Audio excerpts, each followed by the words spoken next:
Yes, yes, yes. It is a CastWorthy podcast, and we are back.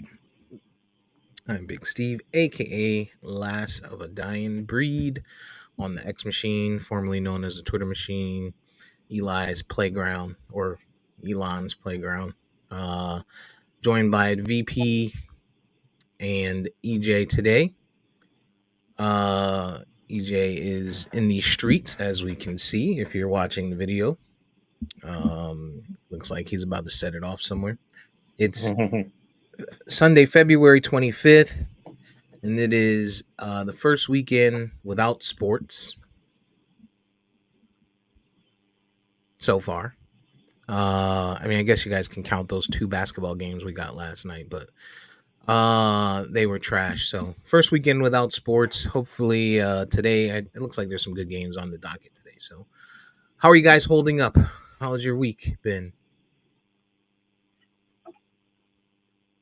Good. Well, glad you guys are enthusiastic and engaged today. That is great to see. See what kind of a pod we're gonna have today. So I will drive then. Did you guys watch the All-Star game last week? We talked about that. No, we talked about Saturday. We didn't talk about All-Star Sunday, the actual All-Star game. I watched it. That shit was trash. So they hit 200 points or something like that. The number of fouls called in the game in comparison to historical years, I think they had like 8 fouls called. Like even the refs are like, whatever. Wow, that mean? Yeah. And it came out that that Adam Silver was actually not happy about how the NBA All-Star game was played and the players' lack of seriousness and stuff like that, right? But I ask you guys, how do you feel like about that? That is a mid-season fun type thing, right? And it's supposed to showcase the stars. But we talk about it with the dunk contest and talk about injury potential and stuff like that. Do you think there's any way to get these guys? I mean, money's not going to do it because the guys that are playing in All-Star game are the highest paid guys in the league 99% of the time. So there's no incentive to be like, oh, well, if you win, you get $300,000. You know what I'm saying? They laugh at that shit. They shrug that shit off. So, you know, how do you fix this? Like, how do we fix it? It's not even. It isn't even a thing that you can do, even to incentivize their playoff standing, right? Because now you have put in the play-in, so now where you had a bottom team, you still have an opportunity there. We saw with Miami, right? So there's not even anything you can do, like even in the competition sense, to be like whatever conference wins this and a third. None of that matters. It's really going to have to come from the players wanting to have competition again. And I don't know that this generation is going to do that. And we blame LeBron, me and you, Steve, and we've been saying this long before Stephen A. Smith said it, but it's the truth. LeBron and that AAU culture, these guys are friends coming up in life. They're not in a situation where they feel like they gotta just be dog eat dog. They like everybody gets money. Why are we worried about this? Even Jalen Brunson and Josh Hart was on their podcast talking about it. They were like, nobody wants to fight no more. This is not no fighting league. That's why they look at Draymond like he's crazy. Like these dudes are about getting their money and relaxing. So when you're talking about an All-Star game, why am I gonna go super hard for an All-Star game? I can get hurt and then leave out 20, 30 million in my career. It makes no sense. So I agree with part of what EJ said towards the back except for end the LeBron stuff, right? Yeah, on the I agree with like the back end stuff with the money thing, but I heard Chris Broussard talking about this on his show, and he brought up an aspect that I actually didn't know was happening, or I guess I knew it was happening. I didn't know it was happening to the extent that he was talking about. And the point that he was making is that the All-Star game back remember when it used to just be the weekend, so like the players played until like Wednesday, and then you had All-Star weekend, and then like on Monday they were back, to Yeah. regular season or whatever. So LeBron and them said there's not enough time. They made it like a whole week where they get off or whatever. And they said essentially what the NBA did is that they gave them the whole week, but then also loaded it up with events. So they're doing multiple NBA Cares events, visiting schools, visiting children's hospitals in the city that's hosting the game. They have their own events for their corporate sponsorships that they endorse.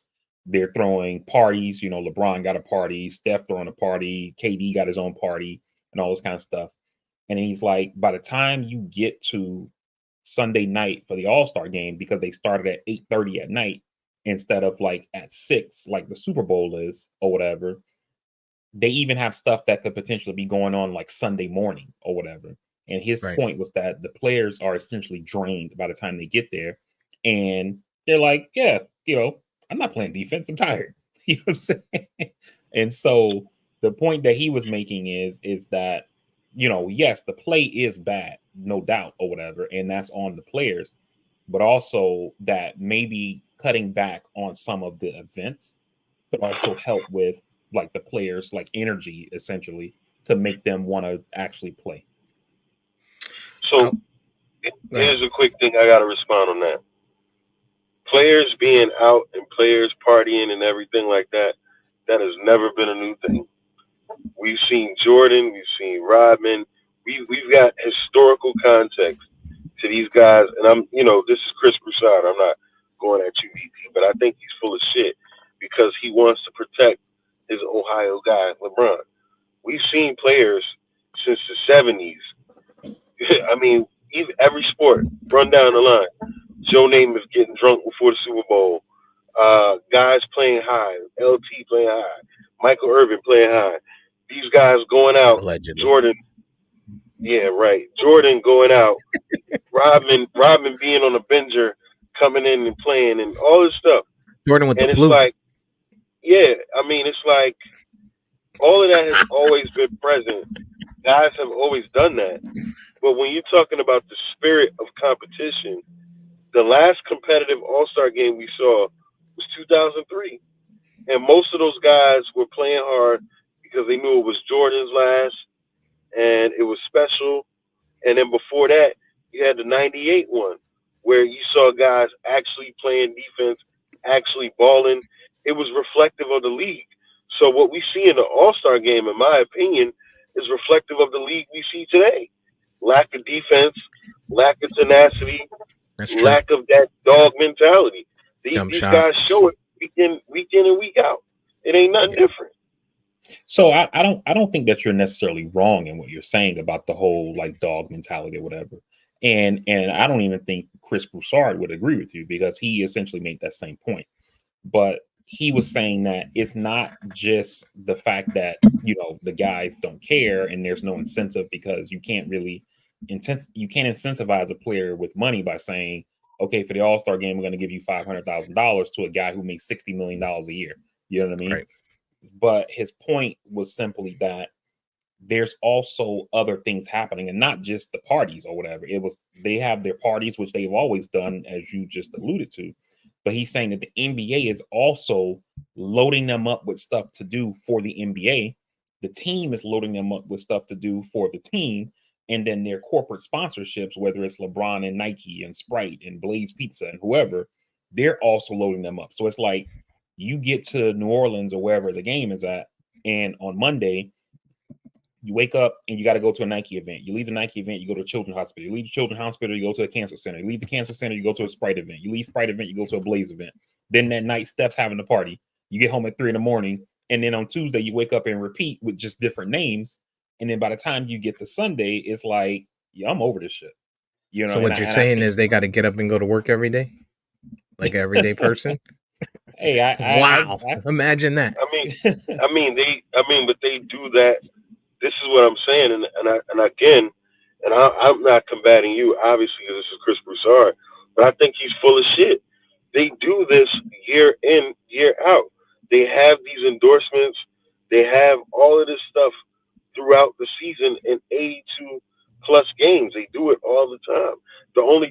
because they thought this week they would get some time off, and maybe now it's all compressed. But they do this shit all year long.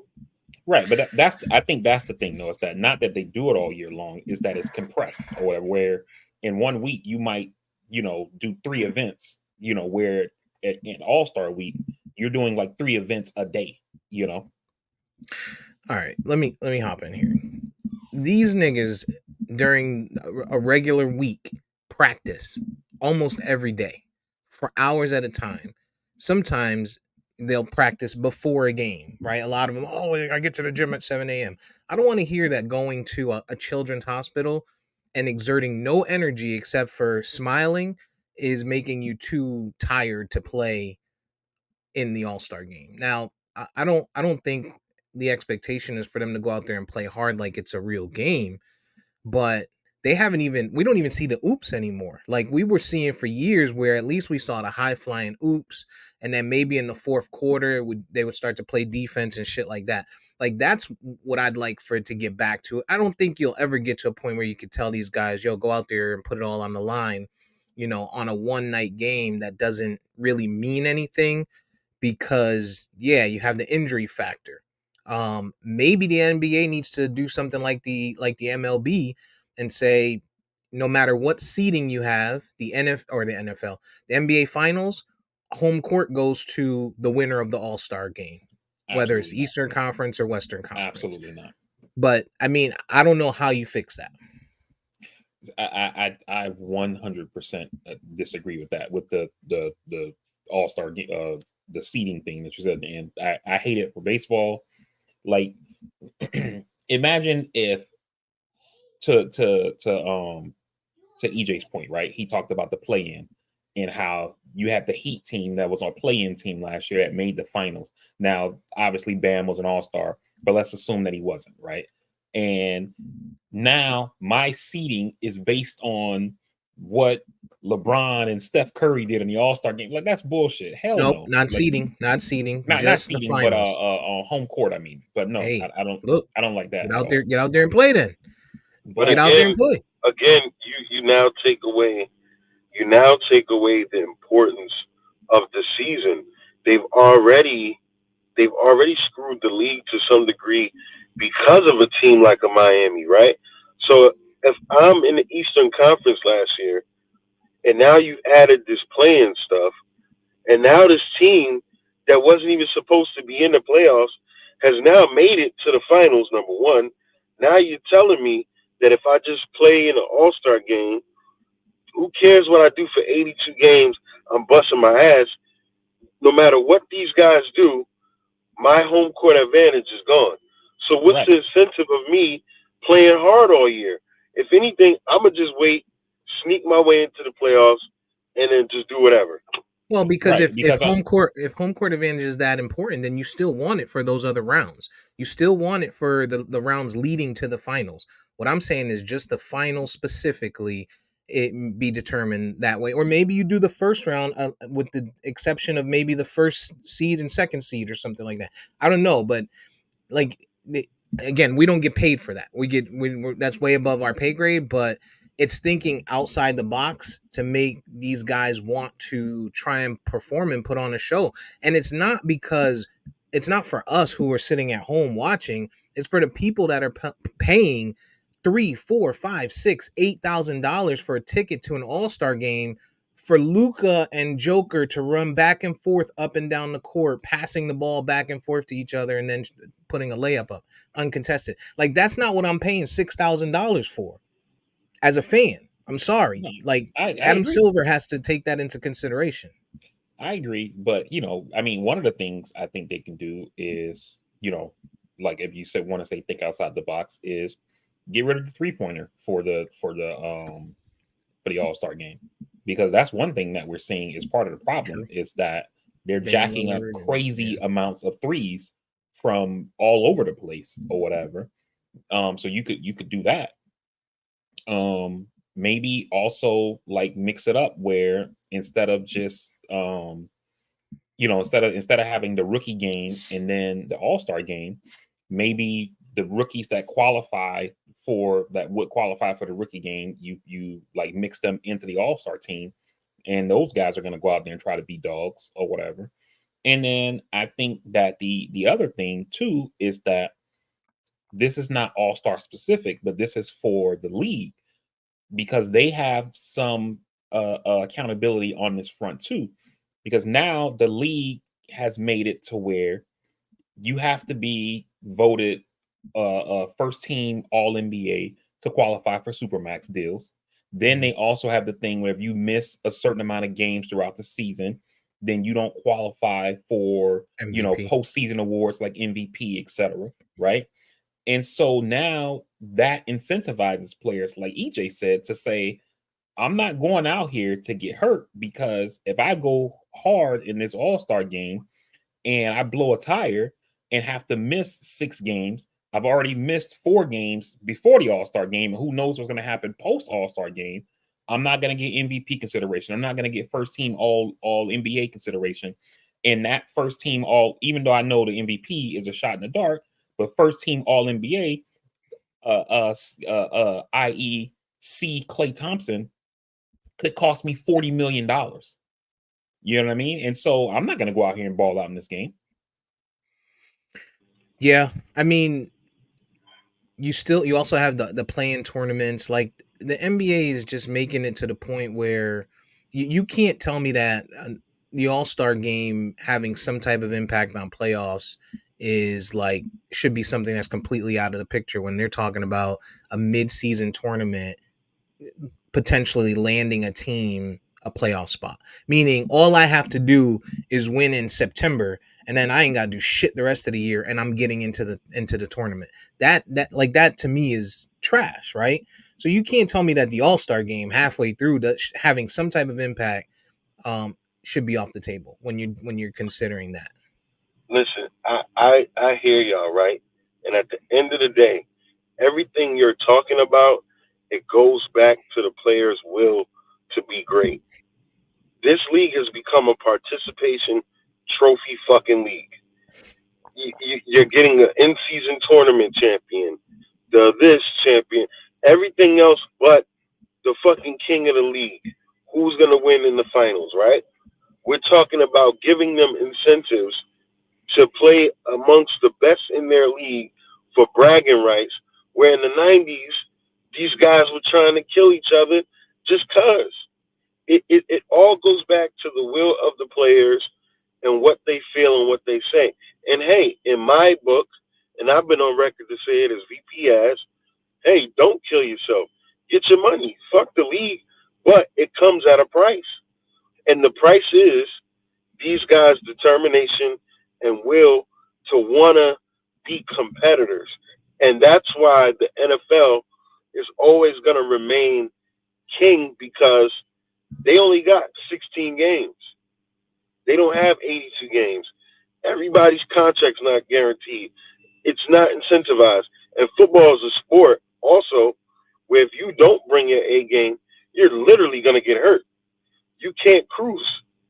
So the NBA it's culturally become a participation trophy league. They don't care. And I get it. Get your money. But we're not going to see any real competition until these guys get that dog mentality that they want to step on their opponent. But everybody's friends. The money is great. Why would they? Why would they? I mean, I don't think that it's just the fact that they're friends and the AAU stuff that's ruined the All-Star game. But I No. think that when you talk about the money thing, like what we have to understand is that I mean they had guaranteed contracts back when Jordan and those guys played, and they have guaranteed contracts now for the NBA, right? But the thing that's different is the money.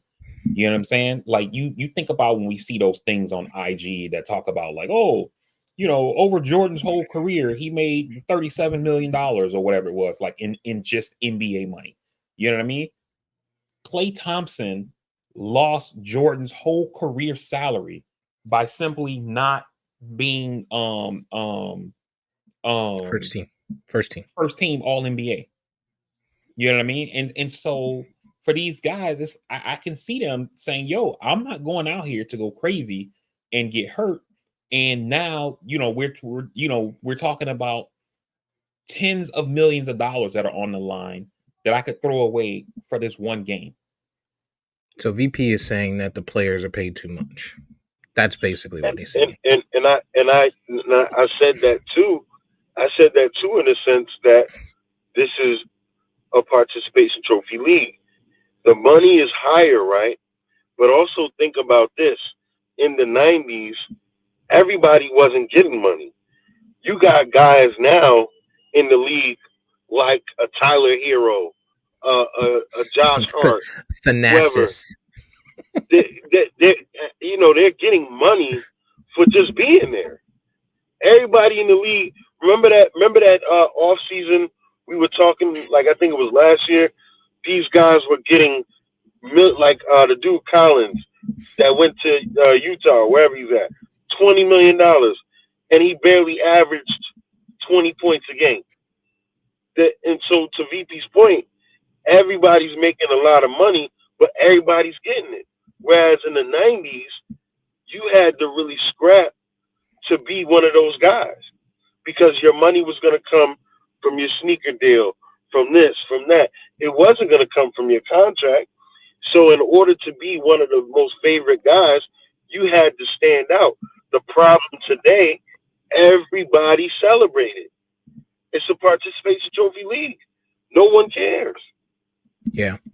I mean, we'll move on from this because we've been on it, but I just, I think the key is for the NBA figuring out how to not make it doesn't have to be competitive. It doesn't have to be a Tuesday night game where dudes is running up and down the court, subbing out, sweating and shit like that, but make it to the point where, I mean, it's entertaining.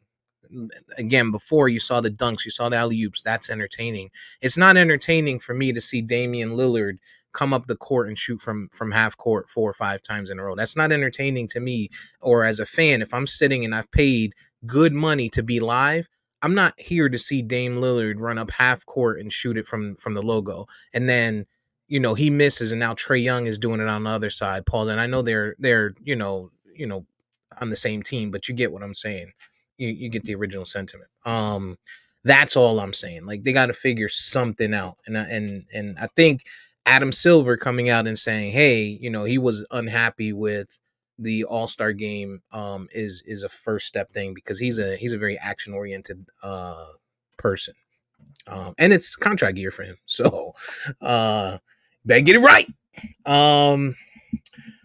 All right, so let's move on from that. Wendy Williams, man. Wendy Williams, did y'all see the video of her? Poor thing. Poor Wendy, man. I heard No, I about it. didn't see the video. I heard about her condition. Yeah, so Wendy Williams has the condition.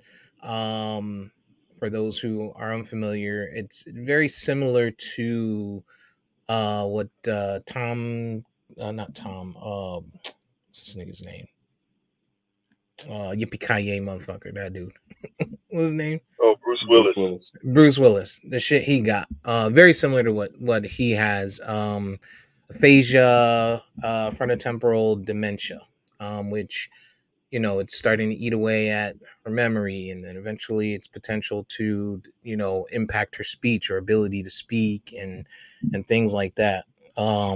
And while we understand that you don't want anybody to have to suffer through anything like that, the question that I have for you guys is, how do you guys feel about the criticism or the people that are saying, oh well, because the way she made her name in the past of slandering people on the radio and putting people's business out there? Like, she was the one that put out there that Method Man's wife had cancer before anybody knew, like before they even told the family.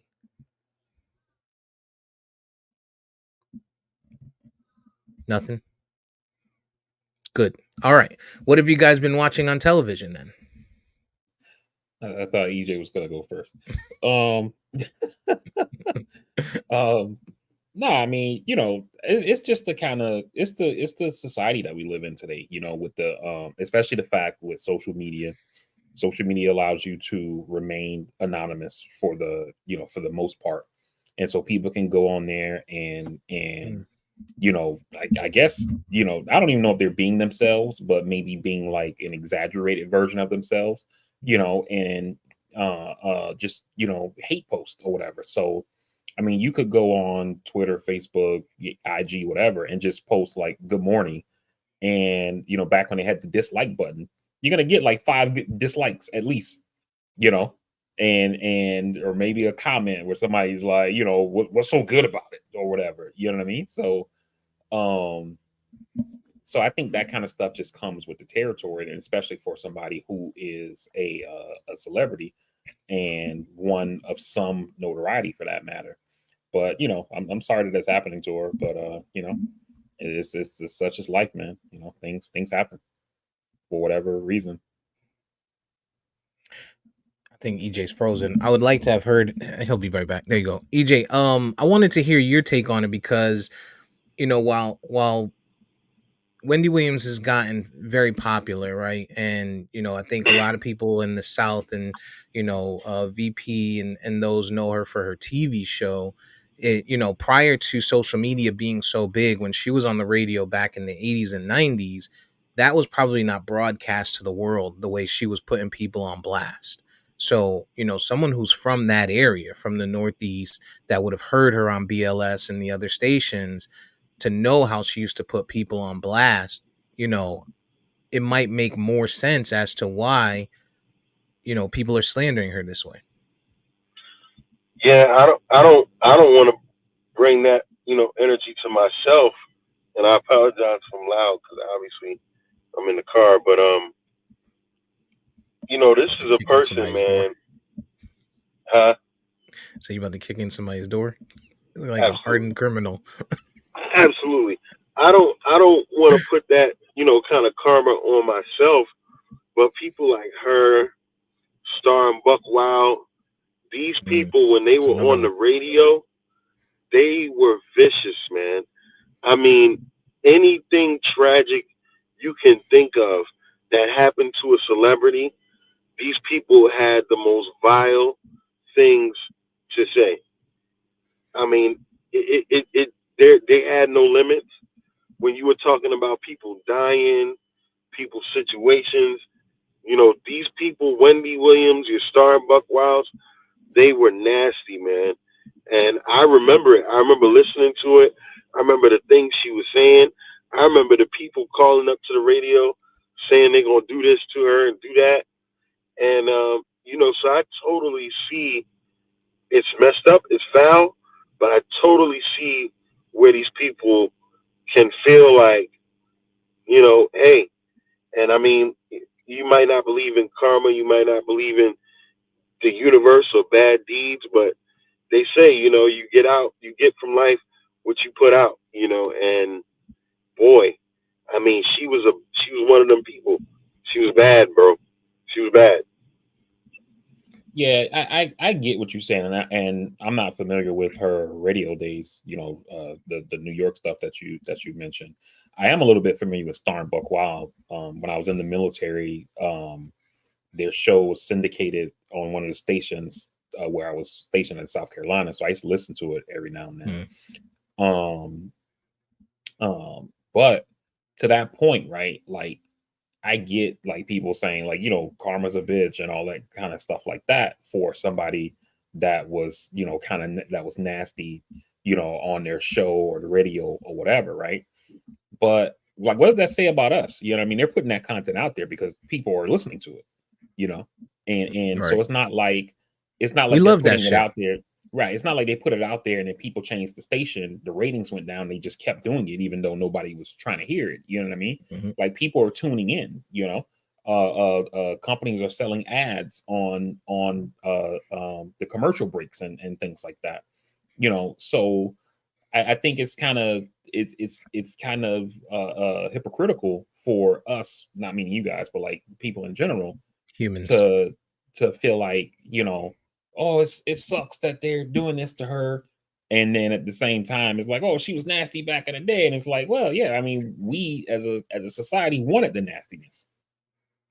Yeah, we live off of that shit. I mean, listen, we live in a society today that is pioneered by Wendy Williams. When you talk about the Shade Room, when you talk about uh Hollywood Unlocked, when you talk about World star. World Star, Melanin Shade Room, all of those people, academics, these guys coming out here talking shit and putting people's business out. Shit, Kobe Bryant's. Remember when Kobe Bryant died? You know, rest in peace to Mamba. But when he died, they put out Rick Fox was in a helicopter. Like motherfuckers was just out there for the clickbait. Like this is just what people are out there doing. So you know, we live in a world that I think was pioneered by Wendy Williams, and I think it's hard for people who take in that type of content, i.e., myself, to be like, oh, she's getting what she deserves, you know, it's going full circle, blah, blah, blah. You know, I do feel like she deserves grace. You never want to see somebody suffer like that, right? And if you've ever had a family member suffer through anything like that or even close to that, then you should have some type of empathy, you know, for the situation, for somebody like that. Sure, she's rich. Sure, she's famous. She's probably lived a really good life. But you know, approaching it with she deserves it. You know, it's all coming full circle. I just don't think, to me personally, that's the right way to approach it for her. So, you know, I But said well wishes to her. to VP's point, right? And it doesn't absolve us as a society. But this is what I say. This is the things that I talk about when I say culturally as a people. This is why a lot of the things that we need to do for ourselves, we need to do for ourselves. As a people, we shouldn't be edifying that type of stuff. We shouldn't be glorifying the drama, the nonsense. But as a people, we've come to grow to like that, to feed off of it. And I don't know where it began. I don't know if it's the product of the drug era. But I mean, just look back at our parents and those people of that time. A lot of their music, a lot of the things that they put out in the world, the content was uplifting. It was about love. It was about helping one another. And we've become a people that edify these things that are damaging to our community, to our people. And it's culturally a big thing that's wrong with us. Like when we share horrific videos of somebody getting shot, and you got kids now. I was just looking the other day, some kid was digging up his quote unquote ops mother's grave or his ops grave That's and crazy. all of these things. You know what I mean? And we're not glorifying the things that we should be as a people and as a community. And it's real because I live in one of the most violent, dangerous cities in the country, and I see it all the time. All the time. So I would argue, and I'm sure, Steve will probably tell me I'm wrong or whatever, but I would argue that part of the reason why the society is that way, EJ, is because of corporations, right? You have the media landscape where it's basically five or six corporations that own damn near 95% of all media in this country. So they control what we see, what we watch, what we hear, what we read, right? And they keep us distracted. You know what I mean? And so while they're, dumping toxic waste in our drinking water, polluting the air, price gouging us in stores, cutting the social safety net, and not paying any taxes and shit like that, right? While all that stuff is happening, at the same time, we're busy like, yo, can you believe Will Smith slapped Chris Rock? You know what I'm saying? or Wendy Williams, or this happened with Cardi B, or whatever. And we essentially remain distracted as a people, as a society, as a country, and all this other shit just happens on the back end without us essentially knowing. Yeah, but You know, entertainment is always going to reign supreme. Go ahead, EJ. nah, I was just gonna say, I was gonna say, I was just gonna say, like, what you're saying, VP, isn't wrong, and you know who also has agreed with you on this, but we won't take his word for it. Kanye West. Oh, He's spoken on how musically for the black community, when you're talking about the content that's put out there and the people behind the machine, That's what happened to black music. That's what happened to black culture. It became profitable to now shit on your brethren, to do negative shit. Now, whoever you want to say is behind it, whatever corporation, not getting into the weeds of that, but it's been said for years. When the music was too positive, it didn't sell. Now, when you talk about killing somebody, they saw how violence sells. They saw how when Tupac and Biggie got killed, how they drove that whole narrative, the East versus West, that whole thing, it became profitable. So, I mean, to your point, I would agree with you. Yeah, shout out to Kanye. Doing big things. Uh, yeah, I agree with you. Recipes of Patrice O'Neill. He said something like that. Like he said that people in this world, and I'm paraphrasing, the successful people in this world know how to profit or capitalize off of, you know, the worst events, right? Catastrophic events, whether it be hurricanes, whether it's mass shootings, right? I mean, think about it. Look at the stock market. The market, when something catastrophic happens, you usually see some type of raise somewhere, some type of gain somewhere. Um, it just it's just the world that we live in. We love this shit. We love it, and we talk about it. I mean, look at it. Look, we talk about shit like this every Sunday. The only person that comes on here and wants to talk about intellectual shit outside of the normal shade room stuff is VP. That's it. But you and I, we're fucking we are subscribers to the sloth, and I'm okay with it, right? Like, I'm one with myself, and I agree with people that say that you shouldn't consume that type of shit. But what I was saying before is entertainment reigns supreme.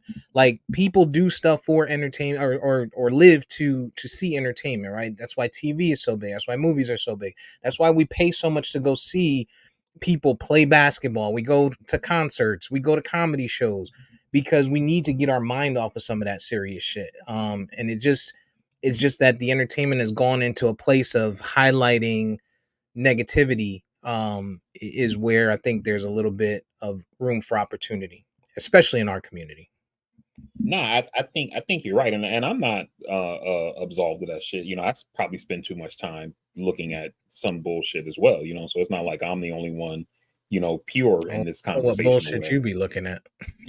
But like I can like to give you a real world example that just popped in my head, considering that EJ is on mobile and potting from the car, right? You have people who, like, to kind of make the point that I'm making, right? People who drive, right, and hit a pothole, or maybe the highway is congested and it needs to be widened, or whatever, the bridge collapsed in this town, or you can't drive on it anymore because it's gonna collapse or some shit like that, right? And people will say, what the fuck is the government doing? Blah blah blah, whatever, right? Which, well, that's government's supposed to build roads, so cool. You are placing the blame in the right place, right? But they don't think beyond that and say, well, how are these roads funded? You know, Interstate highways like I-95, I-10, etc., are funded from the gas tax. We haven't raised the gas tax since Bill Clinton's been president, right? So, one, we haven't raised the gas tax. Two, cars are more efficient. Three, not only are cars are more efficient, some cars don't even fucking use gas, so they don't even pay a gas tax. You know what I mean? And so now The the price is roads are still fucked going up, up. right? And Shit. so the roads are fucked up, right? And then we blame the government, rightly so, because they're responsible for maintaining these roads, right? But we don't blame the people who lobby them and prevent them from voting to increase the source of revenue to fix our roads. And anytime that we, get bold enough to have a protest, to have a rally, to do a sit-in or something like that, right? They have people who come on TV and say, "Oh, these people are radicals. They're whoop. They're stoners, and they're whatever, whatever. Don't listen to what they're saying. Blah blah blah blah blah." Hey, you see Cardi B?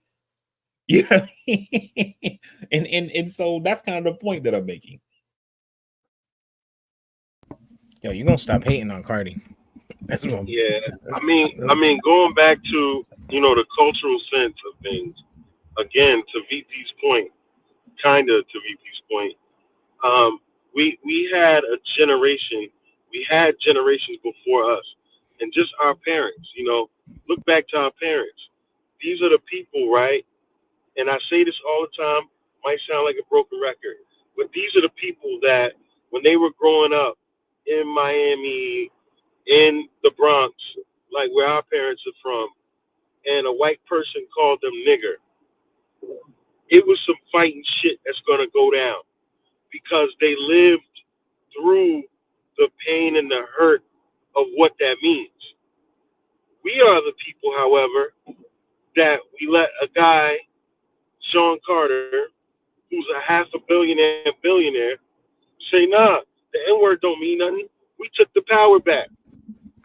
We're in a society where our people are told to be less conscious, get more money, be less conscious. Don't worry about your other people. Don't worry about what the government is doing. Don't be aware of who to vote for and what policies do things. Just sell your body, sell your morality, get your money, and everything's gonna be fine. Or play basketball or be Krishan Rock or be Blueface. Make shout some out to trash Krishan. music.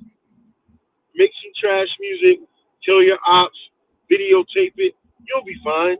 Don't worry about the other stuff. Why would you care about what welfare costs or cuts or why would you care about that? It ain't you, right? We have lost a community sense of caring for our brethren. And I'm just speaking for black people. There used to be a time when we could go outside, and if we were doing wrong, we would get our asses whooped. Now we're in a generation where my peers, y'all peers, we look at beatings as it's frowned upon.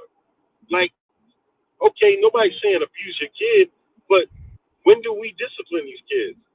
So we're in a society where we just, as black people, we live in reality.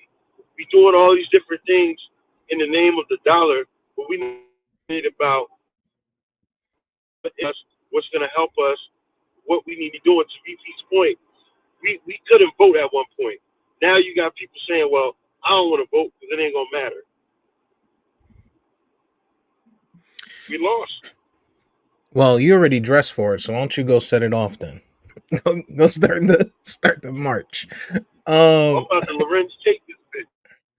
I think there's some truth in there, some value in there, but I also think that when you talk like this, one thing we also have to keep in mind is our forefathers who fought for these things, they didn't live the life we live today. Like we live a comfortable life in a lot of aspects because we choose to put ourselves first, because we live a selfish life. I live a selfish life, right? I worry about me, I worry about mine. I talk shit about Biden all the time and the economy, but I'm looking at vacations, right? Because that's a selfish thing. And I'm going to talk for other people from afar, right? I understand that there's strugglers out there from afar, but I'm not willing to give up what I got to go stand on that front line to fight for those people that are struggling because I'm half Republican, I guess. I feel like, yo, I went out there and I I worked for my shit. So get up and go get it, right?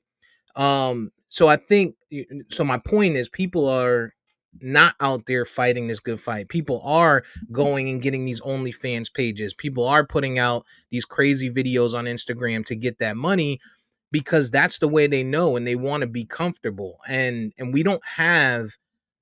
the we don't have the history in our culture to have that generational wealth just passed down to where we feel like, all right, we're good, we don't have to, we can go and focus on making change. We don't have that, right? We have to get up and go to work every day. We have to go and live our lives. We have to go make money, and in doing so, the little bit of free time we do have, we put it to entertainment. At least that's me. My free time will go to entertainment and family life before it goes to standing online, standing on the front line and fighting for other people. That's just the way it goes. And I think there's more people like me than like the other way. And I'm not saying we don't need the other way, but I think we've shifted into a point where it's more of people like me than it is like what you're speaking of. I'm No, gonna I say think this. I'm gonna say this real quick, and it's funny because this is something that we've spoken about before. And I'm by trade and by practice, I've been a social worker my entire career. I've been a community organizer uh, most of that career, and I've talked about the problem that we had in the past with white men like a Wade Raskey and organizations like Acorn that got millions of dollars in grants and things like that, and they embezzled things. And when it came down to it, they were really just working to help supply gentrification and all types of stuff. And I've said it before, it's really difficult for people to want to change their community and still have a 9 to 5 job. You Mhm. know, we used to have positions, professional positions for community organizing, and those things don't exist anymore. And even for me, you know, this Tuesday, I'm gonna be doing a happy hour to raise awareness and gather blankets and toiletries for women that have suffered from domestic violence, things like that. But I got to do that in my own time. And even in that, I got to entice people to come and say, hey, come drink for a good cause, because very rarely are they going to line up to do these things. And, you know, every quarter I go to the homeless shelter and I feed the homeless. But again, when you have people doing shit now, they got to put it on camera. They got to videotape it. I Mhm. don't even talk about the shit half the time because I'm doing it because I want to do it. But we're in society again, it doesn't profit to care about your community anymore. I mean, I think that both of you guys are right, but I also think that people are kind of modeling the behavior of what they see at the top, right? Because the folks at the top, whether they're individuals, corporations, etc., they don't care about anybody else but themselves. You know what I mean? I mean, look at it. I mean, I keep thinking of stuff because I'm seeing EJ driving over. Look at a company like Uber or Lyft. All they operate is a building and an app that connects people, Mhm. and they make billions of dollars off of other people's labor, their vehicles, their gas, etc. And then when the people say, "Hey, can I have some benefits?" I say, "I mean, you don't work for me. You're an independent contractor. You know, we get all the money, you get all the grief, and then we won't even help you get fucking health care. We won't give you insurance to cover your car if you get in a wreck or whatever. Airbnb, the same thing. We operate a building, some computers, and we connect people, and we use your home. If somebody fucks your shit up, that's on you. You know what I mean? And so I can see why people in this society, not saying that I necessarily agree with it, but I can see why people in our society, myself included, are like, I'm not worried about the community or the group or whatever. I'm worried about getting mine to make sure me and mine are good, because that's essentially what the folks at the top do. And then to the point that EJ made about these um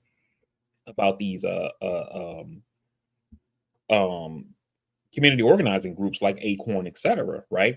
I mean, there's going to be fraud in anything. People commit fraud against Medicare and Medicaid and Food insurance stamps. and food, whatever. Every program is going to have fraud in it, right?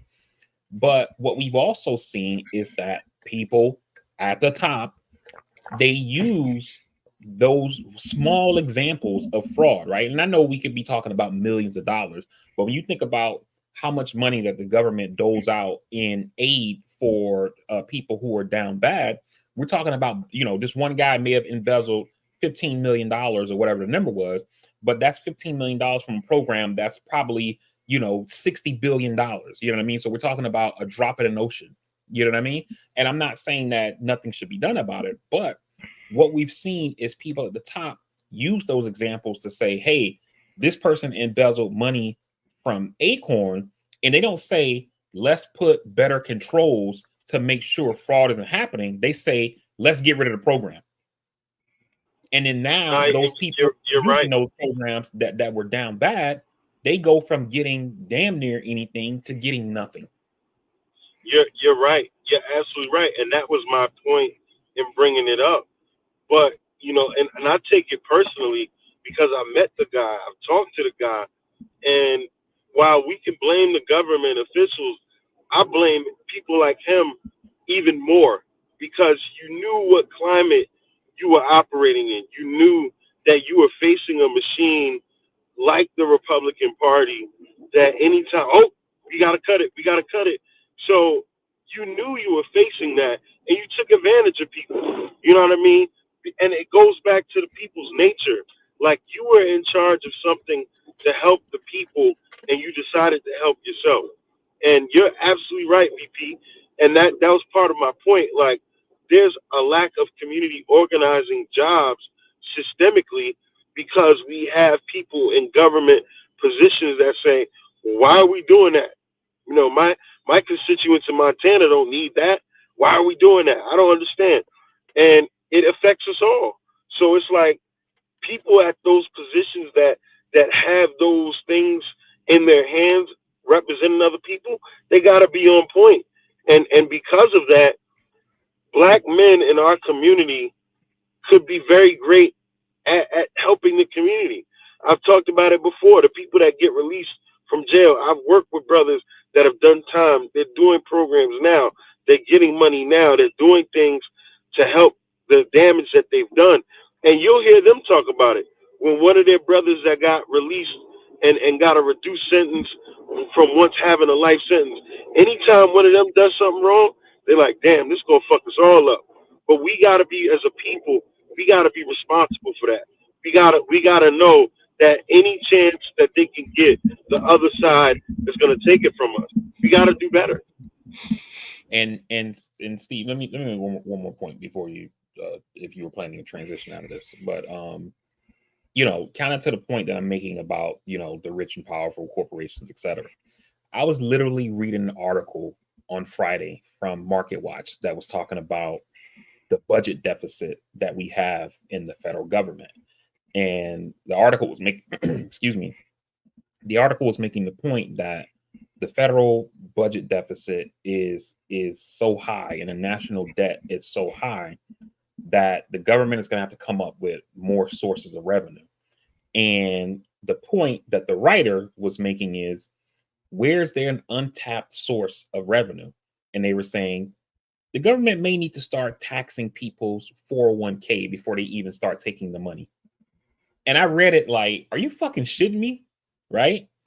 Every year around tax time, I see an article by these same publications, by the way, right, that says, man, Amazon made $800 billion this year. They didn't pay any taxes. GE, Facebook, Apple, et cetera, they made all this money and didn't pay any taxes. In fact, this company made $300 billion and got a tax return. You know what I mean?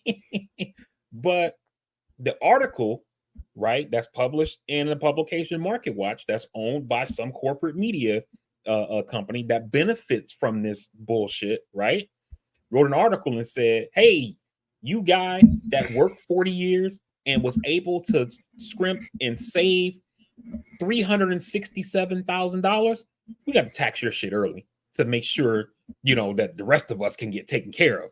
Because I mean, we gotta come together as a people. You know what I mean? And so this is the shit that I'm talking about when I'm saying, like, the shit that the corporations do to us or whatever, the people who control what we read, what we view, and how we think are literally priming us to think that it's okay that they don't pay taxes. You know what I mean? It's okay that they don't contribute to the society. And if you do anything to make them have any kind of skin in the game, that is going to hurt everybody. If they can't, if Elon Musk can't continue to accumulate billions of dollars in wealth, it's going to hurt all of us. Well, then he can't put out more electric cars, and you got people like EJ driving around just burning gas and putting a bigger hole in the ozone layer. Thinking about which bank he about to rob. I saw. Well, we also we also gotta look at our politicians on both sides. You know, like we've always talked about it. You know how much money Nancy Pelosi has. You know what I mean? Like we gotta stop having our politicians having access to these funders, these donors, these corporations, and I mean, we wonder why. You know what I mean? Our politics are controlled by these dollars. No doubt. You know, you guys know I hate money in politics. It's basically legalized bribery. You know what I Hmm. mean? Hmm. So and it's both sides. It's both sides. So you know, no argument for me on that shit. I saw I went to see Ti last night, and he's doing stand up now. So I saw him at I saw him at the Funny Bone here in Orlando, and Ti he wasn't that great. The lead up comedians, they did well. I think, it's not it's a plan. The playbook is utilize Ti's name and likeness, to get these other people shine and names out there. Haha something or other. Haha media or some wild shit. So what is it like? He comes out, does like a quick 5 minutes as like the hook to get you No, in, and he's brings an no, he's actual the comedian. headline. He's the Oh headline. wow, Yeah, wow. he's the headline. He's the closer. So they're the opening acts. One of the girls, she was really, really funny. I got to look her up because she's the funniest female comedian I think I've ever um had a chance to see. In the sense that everything wasn't um you know, sexual and about, men doing this and men doing that and stuff like that. Like she actually had some pretty funny shit, man. Her name is Erica Duchess. Shout out to her. She's from Atlanta. And I thought she did really well. But Ti made a statement last night, and he said it a few times. And I think it kind of goes to the first part of where this conversation started. And he said comparison is the enemy of progress or the enemy of success, right? And he associated that to social media. So when we're talking about, people going out and helping and people going out and being community like, it's because now when you're looking at social media and I look at this person and he said something like this, their life looks like it's peaches and cream, right? They look like they're having the grand old time because nobody posts, their downtimes. Nobody posts when they're struggling. Nobody posts when they're frustrated or upset, except for scorned women who are looking to move on and they're like back in the gym, me first, like that. But other than that, you know, it's never negativity. It's, oh, look at me, I'm in, the south of France. Oh, I'm in Dominican Republic. But you don't realize that with that Dominican Republic trip came a delinquent car payment or, a late rent payment. And I just don't think people take that into consideration. We're comparing ourselves to other people and saying, oh shit, Quisha could do that. If she can afford to do that, why can't I do that? Hold on. Let me go get this Capital One credit card. Run this motherfucker right on up. you know, and now you're putting yourself in a point where you have to pay that back. And how do you do that? You got to go to work. You got to get OnlyFans. You got to do whatever, right? Still, no time to go out and be community. No time to go out, like you said, EJ, and drink for a good cause. I'm gonna drink it for a Super Bowl party, but I'm not gonna drink for battered women. You know what I mean? On a Tuesday night, like that. It's just the reality of where we're at. I, I think that yeah, that's a good point that you make, Steve. And I can even like use an example from my own personal life. You know, like you guys know, like we love to cruise, and every time that we go on a cruise, you know, we pick out the trip, you know, whatever, and then we send it out in the family chat. You know, yo, we're going on this trip or whatever. You know, this dates, whatever you want to go. You know, let us know. And my cousin said to me one time, you always throwing out these trips or whatever. Everybody ain't got it like you, ball. Everybody ain't balling like that. I'm like, I'm definitely not balling. I was like, what I do is I book the cruise. The cruise costs $2,000. I basically paid a down payment, which is like $300, and then I save the money. I figure out how much is left to pay, how much I'm gonna need to spend. I divide that by how many paychecks I have between now and the cruise, and then I save, $135 every paycheck until, it's time to go. And then I have my cruise money and my spending money or whatever. It's not like I just say, oh, I'm going to the cruise next week, boom, done. You know what I mean? I budget for it and then make it happen or whatever, and you could do that same thing or whatever, but a lot of us don't look at it like that because we live in a society, in a generation that everything is microwavable, right? And so we don't want to stew anything. You know what I mean? We got to instant. Everything got to be instant. So it's like, I want to go on a trip, swipe the card. Why should I have to budget or save or, do the right thing financially to have the things that I want? I should just be able to swipe this one transaction and then be done with it, and consequences be damned, and that's basically where we are right now as a society. Now, both of you hit it on the head, and again, it goes back to our people and what we prioritize. I personally know somebody, from a friend telling me about a friend asking them for money, yet they're going out of town this weekend. What are your priorities? You know what I mean? Why do you? It's like I talk to people, and they be like, "Oh, I gotta be out somewhere for my birthday." Why, my nigga? You ain't that important, motherfucker. If you ain't got it, your sit tires is your ass bald. home. Buy yourself some tires for your birthday. Sit the fuck down. Go get yourself an oil change. Do something productive. You ain't got to be touching nobody's beach every year just because you want to post something. And that's really all motherfuckers want to do it for. So they could be on their timeline and say that they doing something. Our priorities are fucked up. They're way fucked up. Yo, that's a great point, EJ, because I rarely take my birthday off. And I mean, I get like, okay, it's my birthday. I want to go out and have some lunch or have dinner, whatever. So I'm not going to work today. Okay, fine. Your birthday's on a Wednesday or whatever, or maybe your birthday's on a Friday. You want to make it a 3-day weekend. But now people are like, oh, it's my birthday week, so, you know what I mean? My birthday it's like, month. Dude, like, I gotta do this. You ain't even got a pot to piss in, but you gotta be on somebody's beach. How the fuck does that make any sense? I mean, I shit you not. Literally, some friends of my lady were like, yo, asking her to borrow money, and y'all niggas is going to Atlantic City. How the fuck does that work? Well, let me get a couple dollars. I'll get it back to you. Yeah, our priorities are fucked up, man. And that's why I tell people, like, I do. I'm going to go out. I'm going to go have a good time at a bar because I'm going to drink. I'm going to do that. I don't know when I'm going to be here. I don't know. I'm going to enjoy that aspect of life. But if I don't go to somebody's trip somewhere, I ain't worried about that shit. I'm not. I'm chilling. I'll bring the beach to me.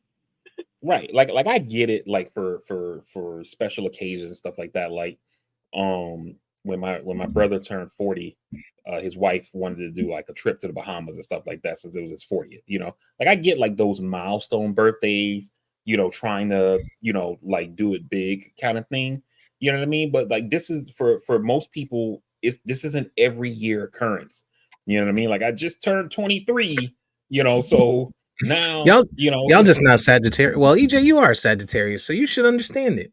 VP don't know. I don't even know what he is. Aquarius or some wild shit. I'm a Leo. Exactly. That explains it. Like DiCaprio. If you're not a Sag, you don't know what it's like to have to, celebrate your birthday. Listen, I don't take my birthday off either, but I think we work hard as people, as individuals, and while prioritizing the right things is important, you also have to prioritize your mental health and, what keeps you happy.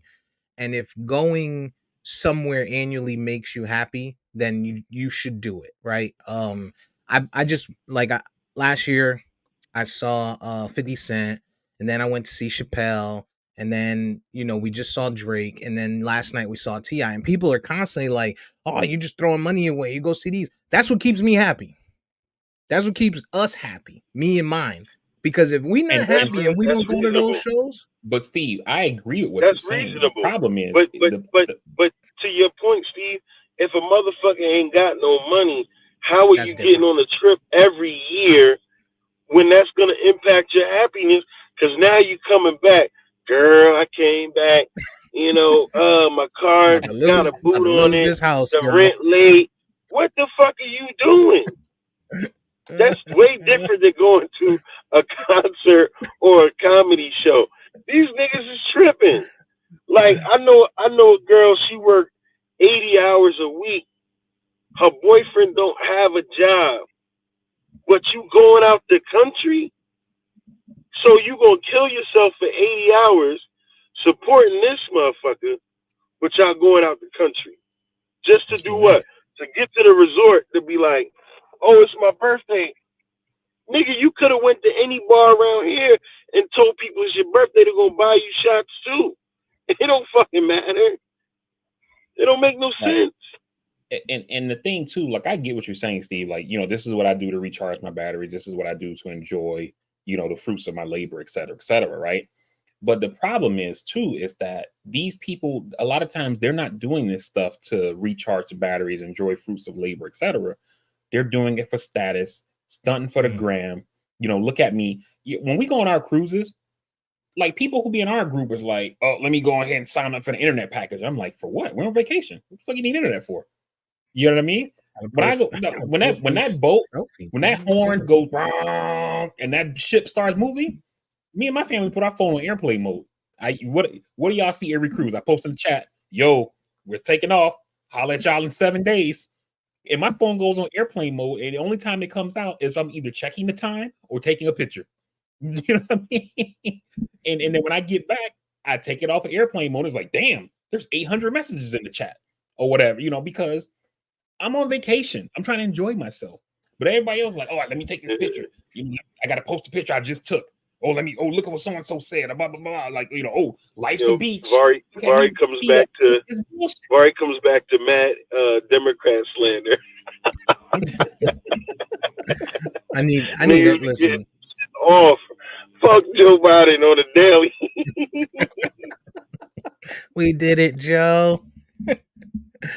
And niggas I be getting they shit off with VP on a cruise.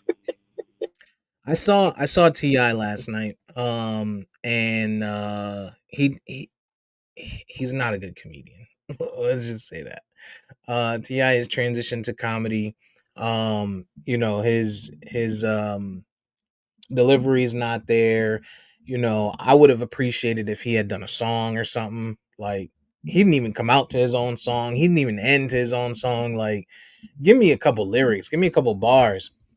He did well with some of the stuff he was talking, right? Like I said, he had messages that he was putting out there. He's this philosopher dude. He likes to use these big words and shit. So I commend him in that area, but when it comes to like the jokes part, it's not funny. So if he comes to your city, don't go see him and expect to laugh. But definitely worth, a couple, $50. You know what I'm saying? $50 go in. We saw, three other comedians that were pretty funny, and then we got to listen to him talk about some of the stuff that he got going on, which was interesting. It wasn't too bad. Hey, Steve, I'll tell you, like I told my wife, you know the McDonald's on iDrive, the big one, like the tourist trap one off of Yeah, yeah, yeah. iDrive. And It's the largest one in the world. oh, I didn't know that. Okay. Hmm. But we went there one time. We took TJ there when he was like 6. And for just in case you don't know, EJ, like this McDonald's is huge. You got a whole arcade, Hmm. game room, playroom. Playground. Yeah. It's a huge McDonald's. Like I think it's like 3 stories or whatever. So Mhm. when you go to get food, they sell all the McDonald's food plus like other stuff. You know what I mean? So we go and I get like a quarter pounder meal, and my wife orders the chicken Alfredo, and then we sit down to eat. She's like, chicken Alfredo sucks, and I was like, it's fucking McDonald's. Like, what do you think? Yeah, it's a So little that's what I bland. mean with Steve. Like Steve go to see Ti do a comedy show. It's like it's Ti. Like what made Yeah. you think it would have been good? Yeah. I mean, it's a night, man. It just gives you something to do. Quick little date night joint. Um, it was pretty good. You guys been watching anything? EJ, I caught up on Love Is Blind. I'm almost done. I think I got one more episode for this season. You did, or Vari, did you start watching Love Is Blind at all? It's another unscripted show on Netflix. You know, that's a new term for reality show. Unscripted television show. Did you finish this season, EJ? Yeah, I'm caught up. I mean, it's not totally finished. There are Oh, more okay. episodes coming out, so I think Okay. the other Okay. episodes are coming out. Maybe I don't remember when they said. I feel like it was this week or next week. But yeah, I've caught up to it though. I think I'm at 7 right now, and I think there might be 2 more to watch. But old girl that said she looked like Megan Fox is getting dragged on the internet. Oh my She god, she's getting dragged on the internet. She kind of annoying, and I already know, homeboy that chose her, he gonna be he's out. hot when he's gonna be hot when he see what he turned down. Cause shorty that he turned down, dog. VP, you got to watch this shit. First of all, you don't see the person, right? You don't see him. You in a pod, and So it's like a they're dating on. show, but kind of like The Circle almost. Yeah, exactly. Other side of the wall. I don't see you. I pop in. We connect. And then I might have you. You might have a conversation with 5 different broads, right? And then at the end, you're choosing who you thought you were most compatible with to pursue and potentially marry, right? Okay. And then you get to see Y'all them have to and choose each other, or it's just like one person making the choice. well, like if you propose to her, I mean, you're gonna propose to someone you feel like you have the good connection with, right? So Okay. chances are, if you and now in this season was a little different. Dude thought he had the connection, but she went the other way. And similarly, with one of the guys, he was with this broad. She poured her heart out, but she had a 10-year-old daughter, and I think that's what made this dude be like, nah, I'm not with that. But unfortunately for him, she was bad. Like she was bad compared to the one that he selected. The one that he selected, she's all over the internet getting slandered for saying she looked like Megan Fox. She actually just put out an apology for saying that. But the shorty that he turned down, I know the episode that I'm about to watch, he's about to see her for the first time. And I know, I've been saying it since he chose her. I'm like, yo, I know he's gonna punch himself, he's gonna kick himself, he's gonna shoot himself. Like he made the worst mistake. And because the one that he didn't pick that's bad was like mad over this dude. Like she gave him a letter like about how she loved him and her father, her kids, and her daughter, she wants him to be invited. All this crazy, like he was good. Like he was good. And he went with the other one. And whew, And the other chick he went with, and I was saying, I was watching it. I was like, yo, I can tell she's an emotional wreck. And I don't know if you mhm, saw the episode when he was talking to the black chick for an extended amount of time, mhm, and she was mhm, getting mhm. mad. It was like, yo, this dude, he was talking about her the whole time to everybody he's talking to, yet she's getting jealous that he's talking to everybody, yet he's talking and raving about her. And About then when you. they get back to the spot, he's telling her, I didn't know you felt that way. I'm sorry. I'm sorry. I'm sorry. And she just won't stop. She won't stop. She won't stop. I'm like, this dude, he's gonna lose his shit. There's no way he's gonna survive this. And he's like 26, and she's like 30 years old, and she's a flight attendant. It's like, yo, there's no way he's gonna marry her. No way. No way. No way. He's in some type of sales. You could tell he does okay. Uh the other you gotta watch it, VP. Like it I know you don't be into the reality shit unless they're like running around the world eating crickets and shit.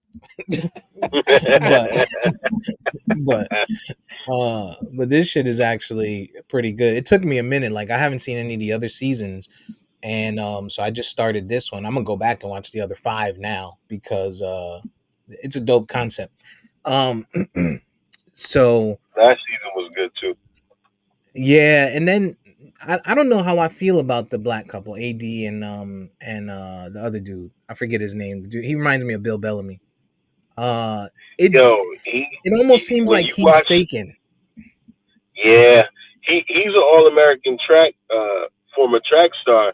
And I remember his face because he ran for South Carolina. I was like, yo, this dude looked familiar. And then when he said he ran track, I was like, I remember this kid. But I think he's being genuine.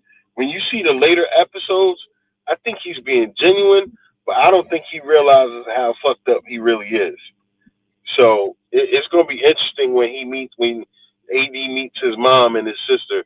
It's going to be real interesting when you see that. I'm gonna watch it. I gotta finish up what's out there. The last two episodes I think I got left, and then I'll keep watching from there. But yeah, I'm telling you, man, you got to get to it. Get to it, VP. You'll be like, Yeah. yo, because you know what it is, because you're sitting there and you're like, I was sitting there when the dude Jimmy was picking, and I'm like, dog, don't do it. Dog, don't do it. Come on, man. Don't do it. Like I felt so bad for him, and I'm like, nah, man, don't do it. You cannot turn her down for that. Like, no, she got the Jay Leno chin. You can't. Yo, yeah, she got the big face chin, and you know what was also crazy?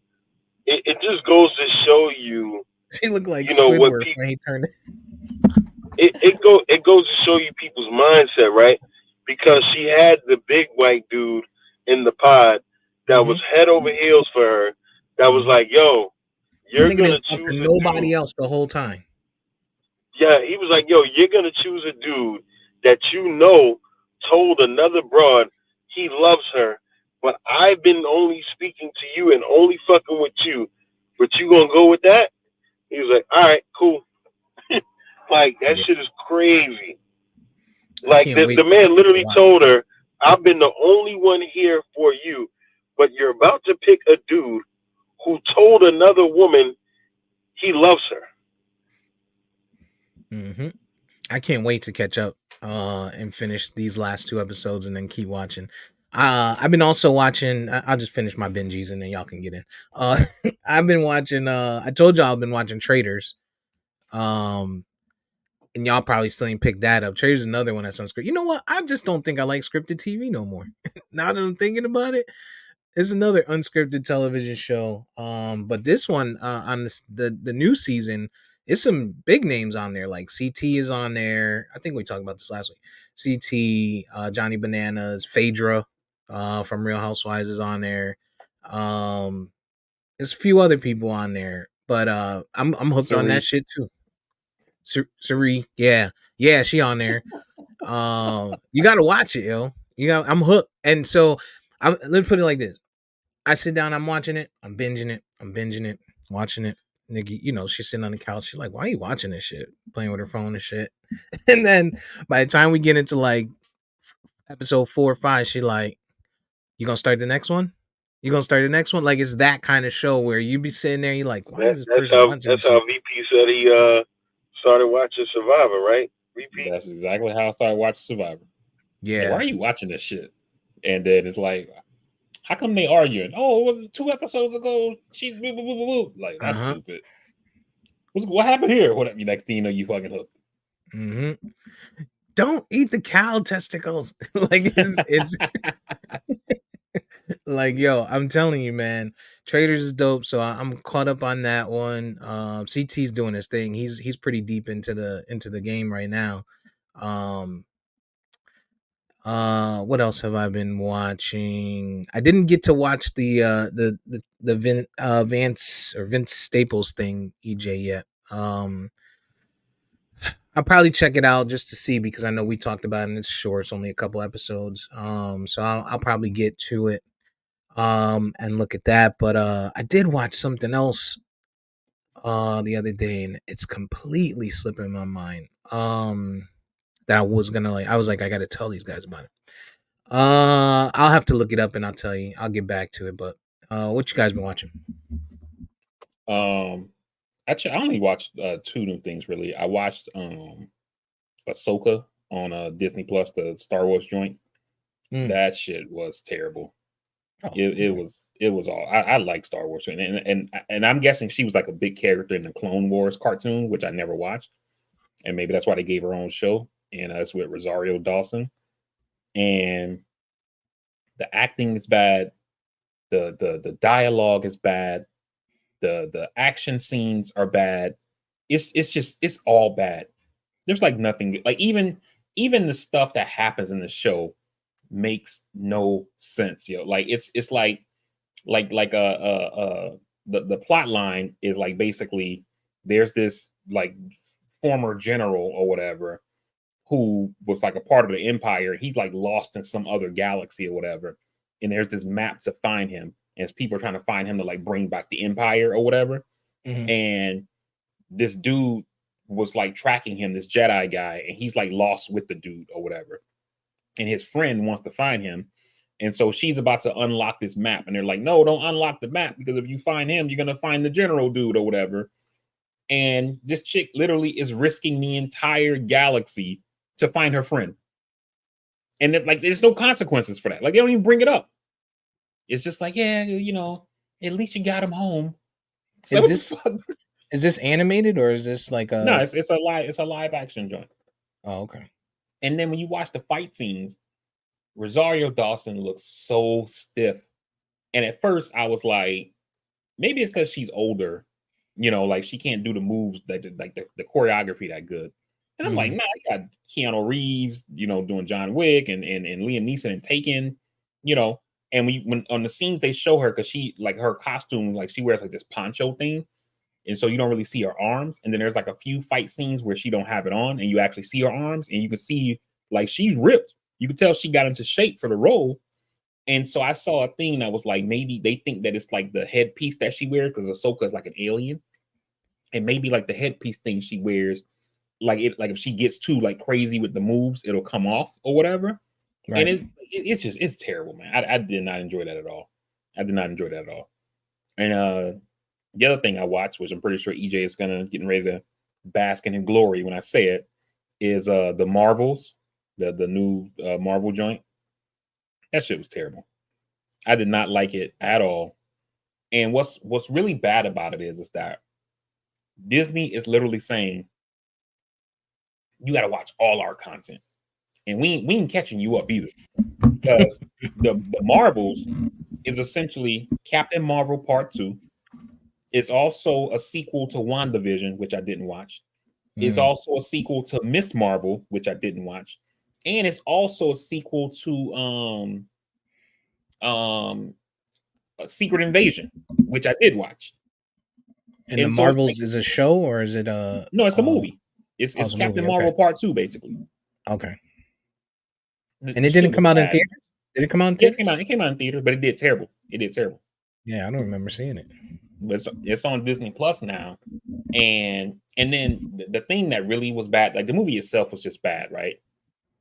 But we've watched, what is it, 20, 25 movies with Samuel Jackson's Nick Fury. Mm-hmm. And they've essentially changed the character. It's still Samuel, but he's in there cracking all these jokes, and he's supposed to be funny now. And it's like, this dude has been serious as hell for the last 20 years, like real life 20 years, 20-something films, and all of a sudden he's a prankster. Like, come on, dude. I did not enjoy it at all.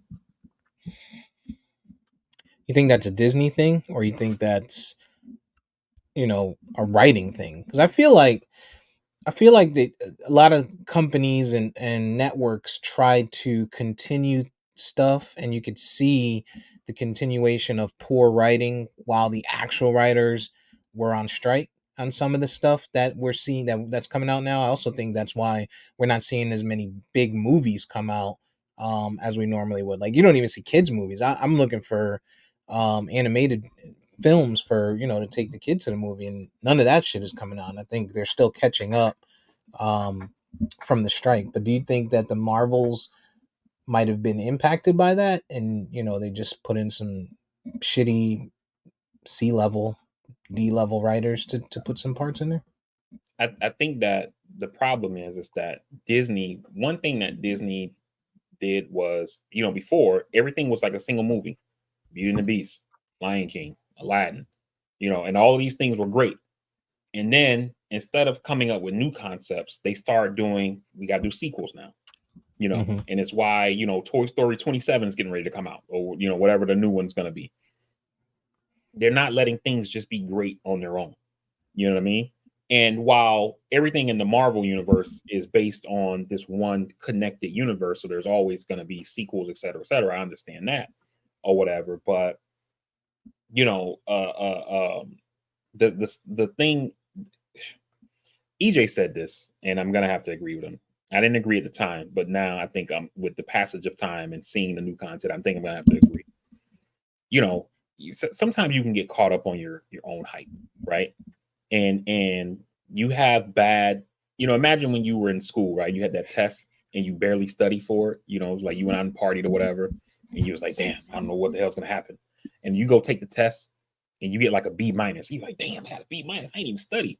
Okay, I'm never doing that shit again. I got to make sure I keep my grades straight, whatever, whatever. And then next test, you're like, I still got a B, you know. So you do it again, and then that kind of becomes a habit, right? And that was happening when you was a freshman, so it was all good. It worked not that hard. Now you're a senior, you taking the real shit now, and you do that shit, and it's like, damn. But before I used to not study and would still get a B. Now I didn't study and I got an F. You know what I mean?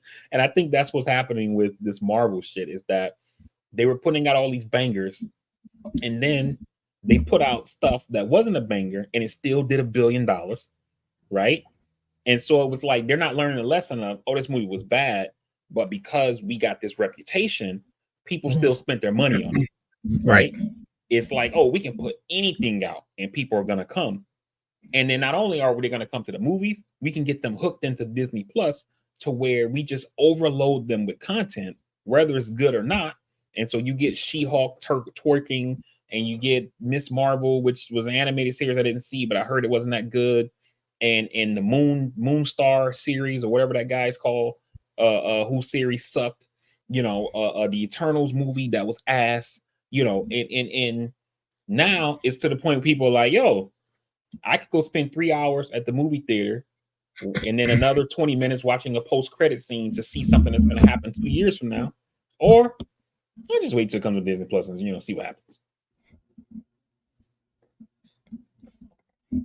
Well, we know EJ is the resident lawyer for everything Marvel. Everything he watches, he says, is top of the line. It could never touch DC. So I don't think, he would have anything negative to say about Captain Marvel or the Marvels. He may not have watched it yet. I know he's getting set up over there. He's gonna come in hot. He's coming in hot. Oh, I got two. I was transitioning to my computer. It was taking Trans. Love so wins. so VP's take on Ahsoka. Listen, Ahsoka. I love the series, and it goes to the Star Wars universe. But I was surprised he even watched it because he's not a big Star Wars guy. But everything What? he said up, I thought you wasn't, but I don't know. Anyway, but everything he said about Marvel, I've been trying to tell y'all for the longest time. You know, they've been able to put anything against the wall, and people like Steve that go for the visual effects, they're gonna buy it and they don't Oh, how do care. I catch strays every time y'all get into hating on Marvel? Hey, I'm just saying what you said. But again, and I was just telling somebody this the other day. Their biggest hurdle at one point was, how do we get, when we get the rights to all the other characters, how do we now incorporate it? How do we now figure it out? Okay, they did that, but it's the problem of the studios. It's the same problem DC has. Warner Brothers is in the way. Disney is the problem because Disney wants to repent for the years of racism and nonsense that they've been doing. They want to act like they're woke. So they put out the She-Hulks, they put out the Miss Marvels, they change characters, they do all these different things to try to appeal to people and say, yeah, we can make this hero this and that, and this is what happens, and instead of getting quality content that we want to see, i.e. Blade, i.e. Ghost Rider or something like that, we're getting the She-Hulks that nobody ever cared about. She-Hulk, nobody cared about these other people that they now writing in, and the Marvels was horrible, and the viewership is starting to go down, and they're not really going to survive. We missed the best of the movies that we're going to have. I mean, I don't even necessarily think that it's a whole, catering to people being woke or whatever. Like the content It is is. just bad. It's It is. just bad, right? Like It they is. put out, It they is. I'm they put telling out you. they put out the Take it Marvel. from the trans guy. They put out that show, and part of the problem is that, like I said, that movie is essentially a follow-up to 4 different properties.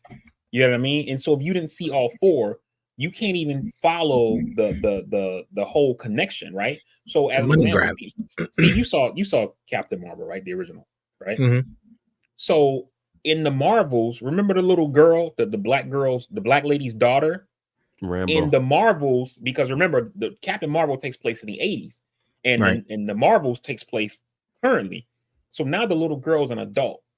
And so when they introduce the little girl in the Marvels as an adult now, she has powers. And you're like, where the fuck she get powers Where the from? fuck she get powers? But you If you saw didn't that watch from if you didn't watch WandaVision. I Yeah. didn't watch WandaVision. So if That's you why didn't watch you're WandaVision, a you don't piece know of how she got shit. powers, That's why you're a piece of right? shit. So then you're watching Miss Marvel, or not, you're watching Captain Miss Marvel, Marvels. and it's like, who the fuck is Miss Marvel? Yeah. If you didn't watch the Miss Marvel series, you have no clue. You don't know what her powers are. You know how she got her powers. You know who the fuck she is, right? You're watching them on this space station with Nick Fury, and it's like, the fuck is Nick Fury doing on this space station, or what's happening here, right? Now, if you saw the end credit scene on Spider-Man Far From Home, you know Mhm. he went to space, right? But if you didn't watch Secret Invasion, you don't know what the fuck he's doing in space, But right? you know If why you, I can counter what you saying, VP, because they've been doing that though. They've been had the continuity since 2009. Every film has always been that way. The difference is you've wanted to watch it because it was actually good. But you The didn't. shit that But you you're didn't doing have the now, TV. You didn't have the series. Like I think what happened right, is getting in bed we with was Disney. we were They're watching making all the movies. yeah. They're yeah, making it but to it was where still continuity. It was continuity still to it. You know, in the series is just more for if it's more for your edification, because when the series is good, like Falcon and the Winter Soldier, that was fire. But again, they're giving us properties that don't matter. You put out the She-Hulk, right? And just for the sake of womanhood, she's in there. She's been the Hulk for 2 episodes, right? But now all of a sudden she's mastered her Hulkness and she's stronger than Banner. Bruce Banner, the Hulk, is literally the strongest character he's literally the top 3 strongest characters in the in the Marvel universe. universe, period. But now she beats him up. This is the bullshit. This is why it sucks. It's not But it's not also, that it's too much. It sucks.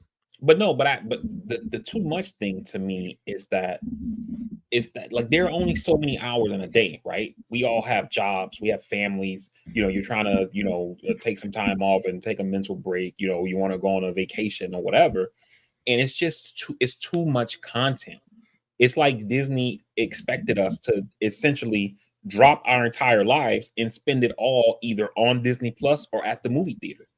Right. You know what I Don't mean? watch. And Don't watch anything else. Anytime you right, turn on your TV, you're gonna you're not glue watching yourself to Hulu, you're not Disney watching Plus. Netflix, you're not watching Tubi, you're not watching anything on network TV. You're only watching Disney Plus, going to the movie theater, and sleeping.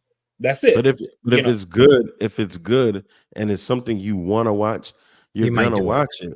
You might do But the it. problem is, again, and this is my point, Disney's trying to appeal to this wokeness, and they're giving us these series no one cares about. Like, and I was telling y'all, and this is why I was telling y'all with the comics, when I woke up one day and the fucking Punisher was black, I was like, why? The motherfucker's been a white 6'5" dude for fucking 40 years. Why all of a sudden is he black? Now they're pandering to that shit. Then they did the Miss Marvel series and the Captain Marvel series, and all this shit they've done in comics already. And they've been trying to do these things to make shockwaves to get people to start to watch and read it. And now it's translated to TV. And to your point, VP, you're like, it's too much. Well, I'm gonna tell you why. Because no one wanted to ask for these fucking characters in the first place. No one cares. No one I'm cared about She-Hulk before. No one. I'm gonna piece together both of your arguments and make it one argument. There is some truth to what EJ is saying. If it was good, you would want to live said life, like VP is talking about. You would turn it on, you would watch it, every day, because you'd be wanting to, like anything else, you'd want to watch it. Like when The Wire's running or when The Sopranos is running every Sunday, you're like, all right, Sunday's coming, gotta watch Sopranos. If it was that good, you would do it, right? Game of Thrones type of thing. But to VP's point, his initial point, they're not giving us the actors, they're not giving us the story to do that, right? I think if they had the actors to throw at it, or they put the budget into it, then you might get to there. You might get there and you may want to watch and you may keep up with that stuff. But I'm not watching fucking WandaVision to watch an Olsen twin. You think I'm gonna dedicate X amount of hours to an Olsen twin? Nah, dog. Nah, I'm not doing it. I'm not. And really, even Samuel L. at this age, he needs a supporting actor.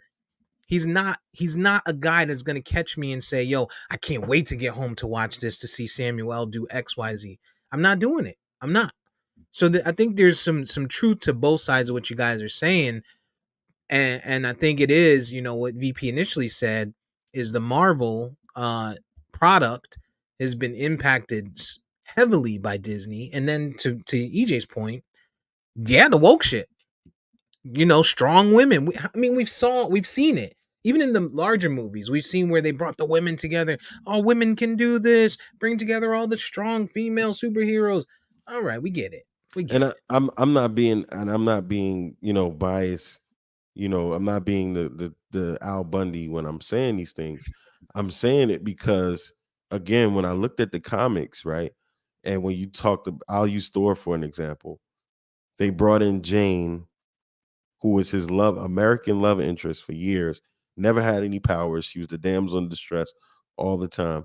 Somebody over there decided, hey, why can't Jane be Thor? Bitch, because she's not born in Asgard. She was not born a god. What do you mean? And so they now do that and they bring her into the film. So now the last Thor that we have is largely based on the comic book where Jane is having cancer and then she dips in and out of having powers. Yo, it's cool, right?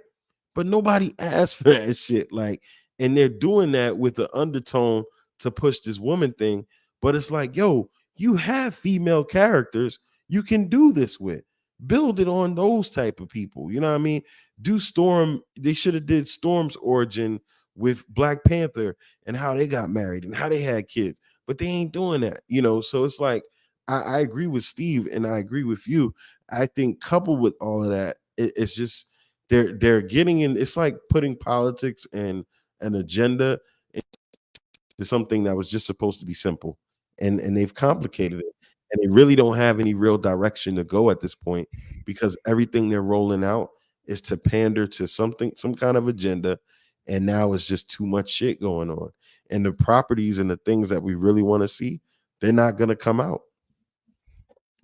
What ratchet shit you been watching, EJ? Oh, I remembered what I was watching. It was that show, that movie on Netflix with Damon Wayne's son.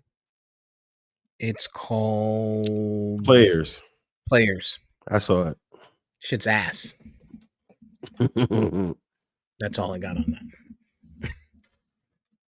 Yeah, I didn't like it. It was bad. It Shit was was predictable. trash. It was Yeah, predictable. it was. Horrible acting. It was just stupid. I knew from the opening scene what was What going was gonna on, happen? We and knew I it. was like, okay, I see what we're doing here. Damn. It was horrible. I was mad. I wasted my time on that shit. Mm-hmm. It's bad that you could see that, like the way it opened, and they're at that bar, and you just like, and I'm like, is this what I think it is? Oh my god, how could I shouldn't have seen that coming. They could have done better. That was not an opening season. They got to do better at that. That movie was trash. They wasted money. Completely wasted money. Yeah, they did. It's Um, Netflix. that's Yeah, that's true. yeah, yeah. You Netflix is still ain't throwing start away watching money. Zeus. You still ain't start watching Zeus. Nah, I've told you this nigga comes on here every week, and I say, yo, I watched some of it, but you ain't start. See this, VP. We get in this moment with this guy. He tells us to watch shit, but he don't never watch shit we tell him to watch. This Yep. motherfucker's a fan of the Power series, but refuses to I watch the just, best show, but I which is just Raising told Kanan. you that I think I've grown past scripted television. I Nah, think I'm all in unscripted territory.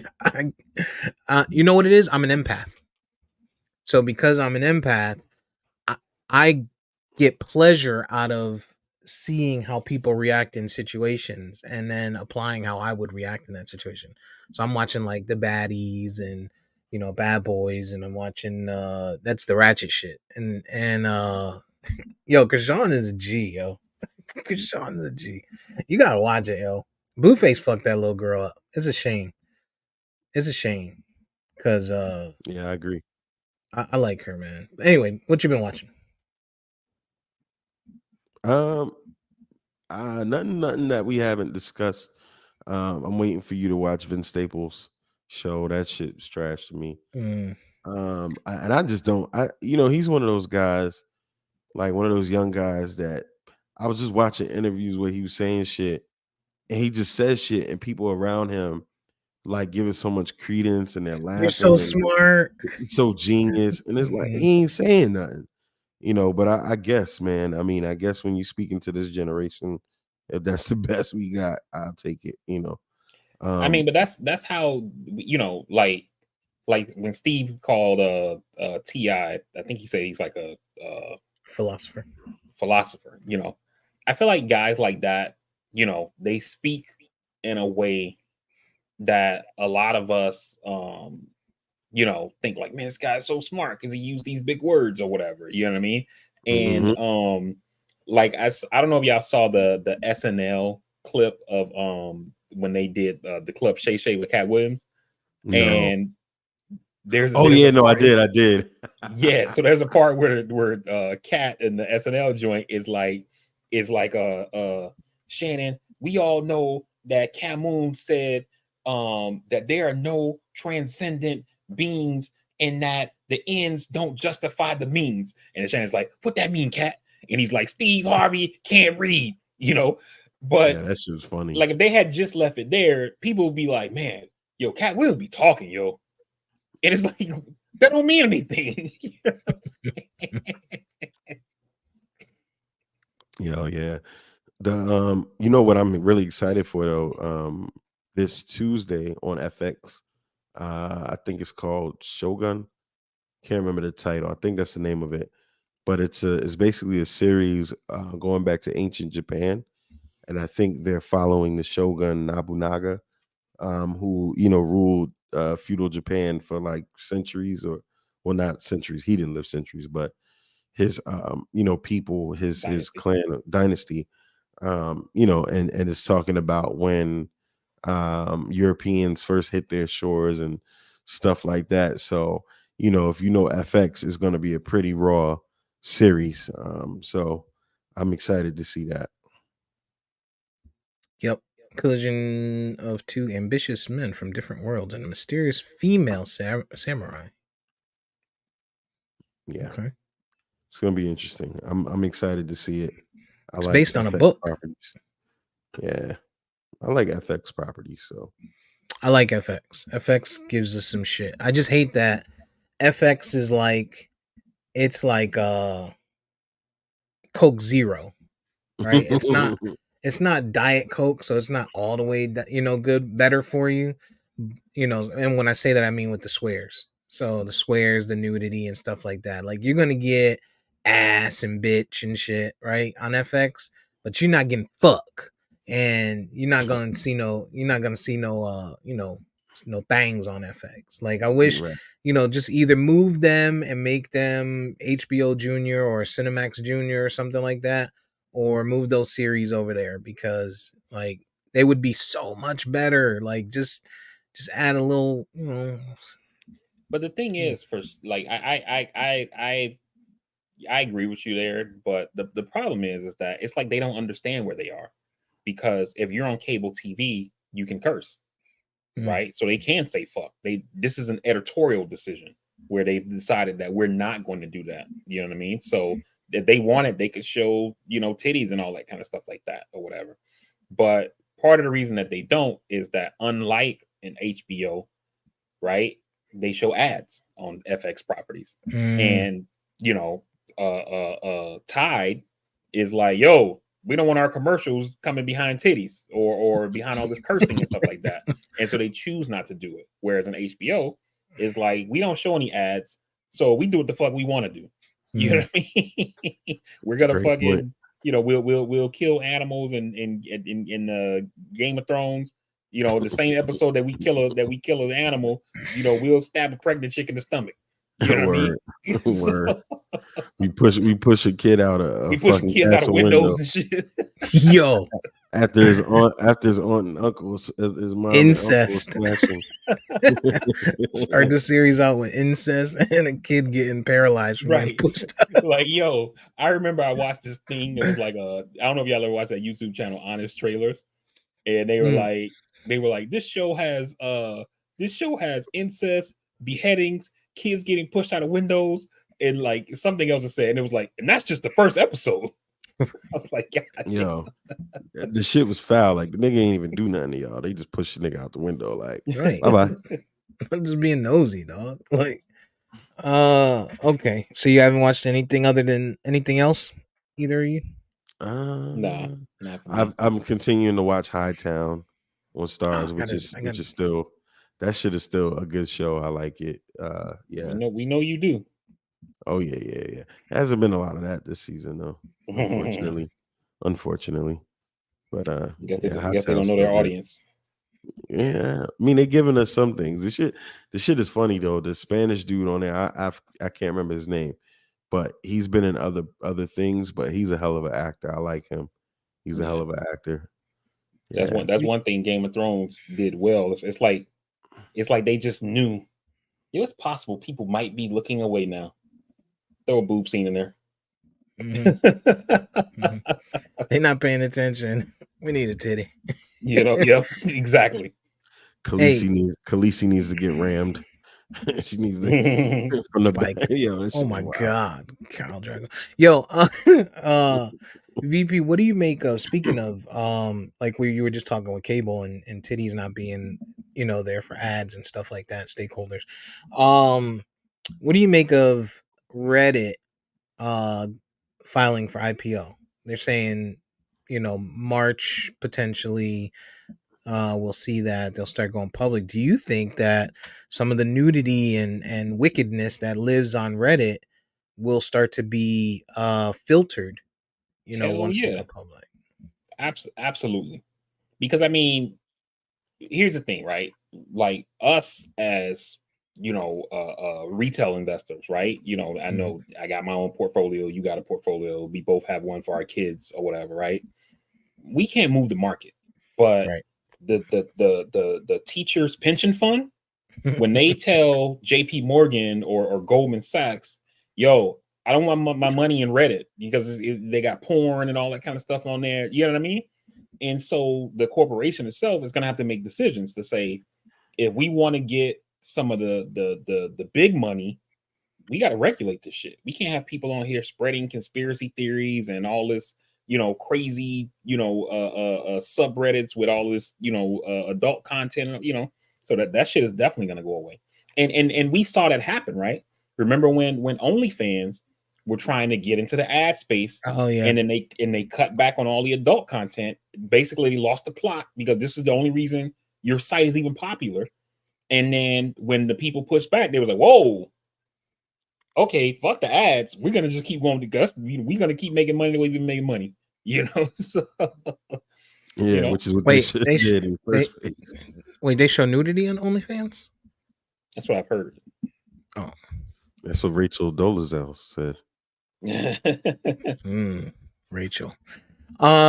So with that said, then do you think Reddit loses its appeal? Do you think that they're able to go public because they're super popular, right? Once you take that popularity out, people are going there for what? For nudes, right? So something, let's say, all right, put it this way: Drake comes out, it's on Twitter. Oh, Drake's on here showing his dangalang, right? And if someone can't find it on Twitter because Twitter has regulated it, where are they going? Reddit, right? So they're gonna go see because everything is on Reddit. I mean, you Mhm. looking for any type of video of something, someone, comedy, anything, you can find it, right? If you're trying to go out there and see the Cat Williams interview and you don't have YouTube or it gets pulled off YouTube, you'll find it on Reddit. Similar like that, Mhm. right? So with them going public and them pulling that away, does Reddit no longer have the same appeal to people? And is it a intelligent decision to make to invest there?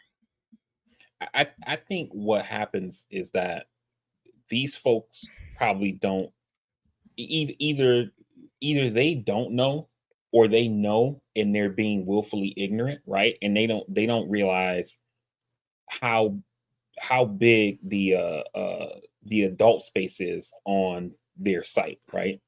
And so maybe they think, oh, we'll go public, and then the adult stuff is not really a big part of what we do. You know what I mean? Like, even, I mean, shit. When I go on Reddit, like I went on Reddit the other day. I was looking for I was stuck on a level on a game I was playing on my phone. I went on Mhm. Reddit, hit a subreddit. This is how you pass that level or whatever. Right. Like, okay, bet, right? And then while I was there, I looked at some titties. You know what I mean? The transparency, I love it. like I'm already here. You know what I mean? So Mm. like I don't want to Right. double. You know what I mean? Send So some you go hate. to the store, right? You know what I mean? You go to the store. You only went to go get some deodorant. You're like, man, I might as well pick up some eggs while I'm here. You know. Mhm. So so That's but hilarious. I think that they think like, oh, that's not really a big part of what we do, and then they get rid of it, and then the site goes back. Yep. Another thing I've been watching was on Paramount is Halo, the Halo series from the game. Oh, is it good? A lot of people said it's good. Yeah, I didn't I watch it. mean, I never played the game, so I didn't watch it. I thought I I wouldn't be able to follow. I never played the game either, but I Mm. kind of always understood the concept, what was virtually I did going play the on. game.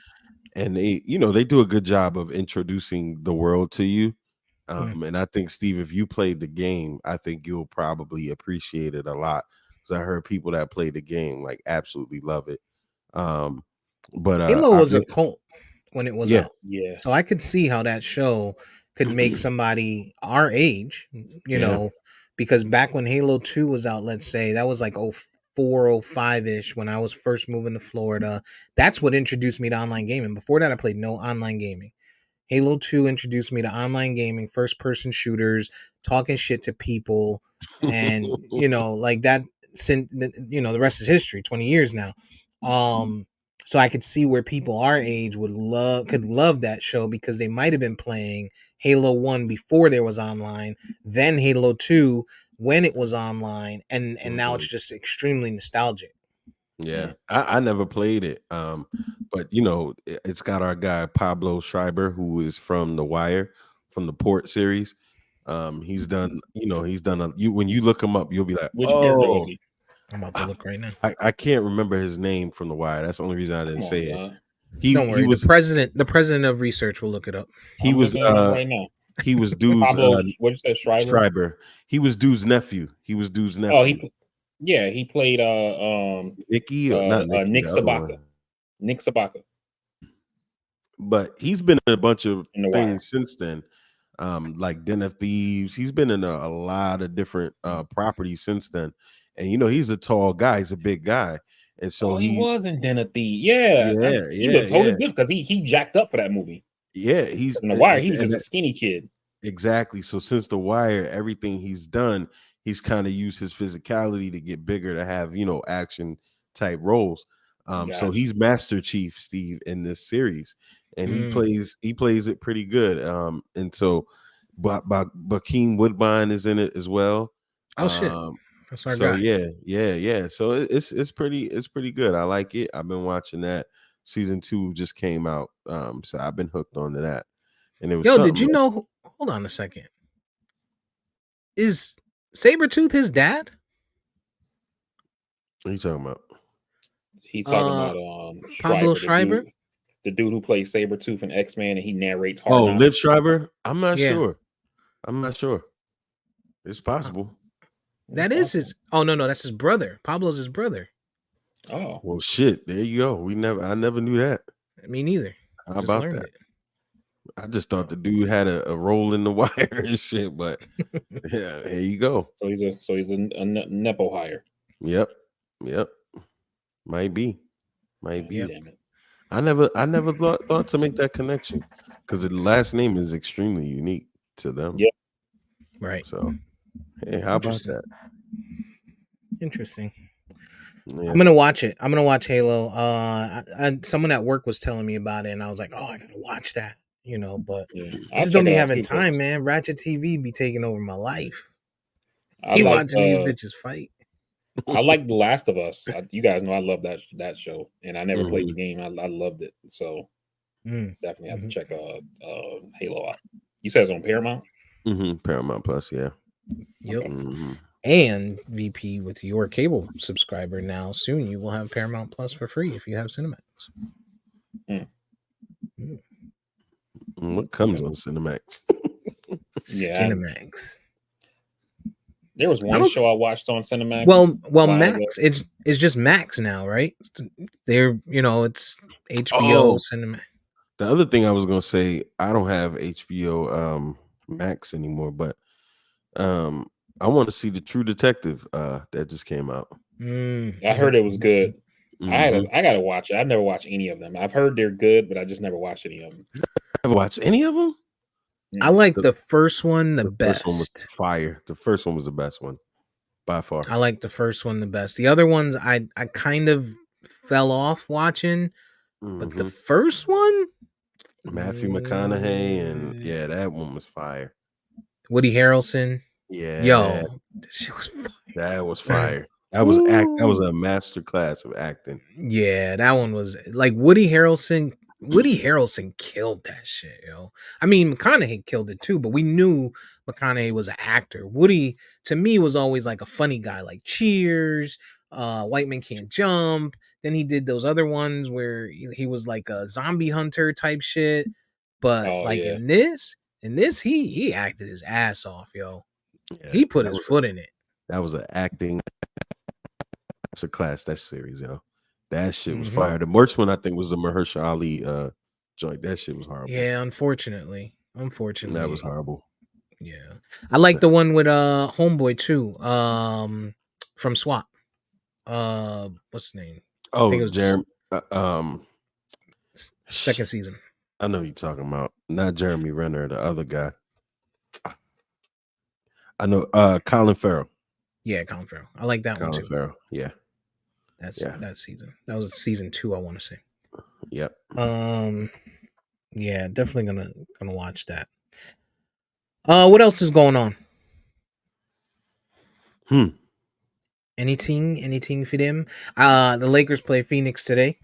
What are you guys thoughts on the second half of the season? For NBA. What do you think's gonna how do you think things are gonna shape It's up? interesting as we were talking off the pod before VP came on. The Lakers are the 10th seed. Mhm. And who's the eighth again? We were talking about it. Phoenix. Phoenix is the eighth seed. Mhm. So I think what you're really seeing at this point, the superstars of our era are aging out. They're finally phasing out You're right.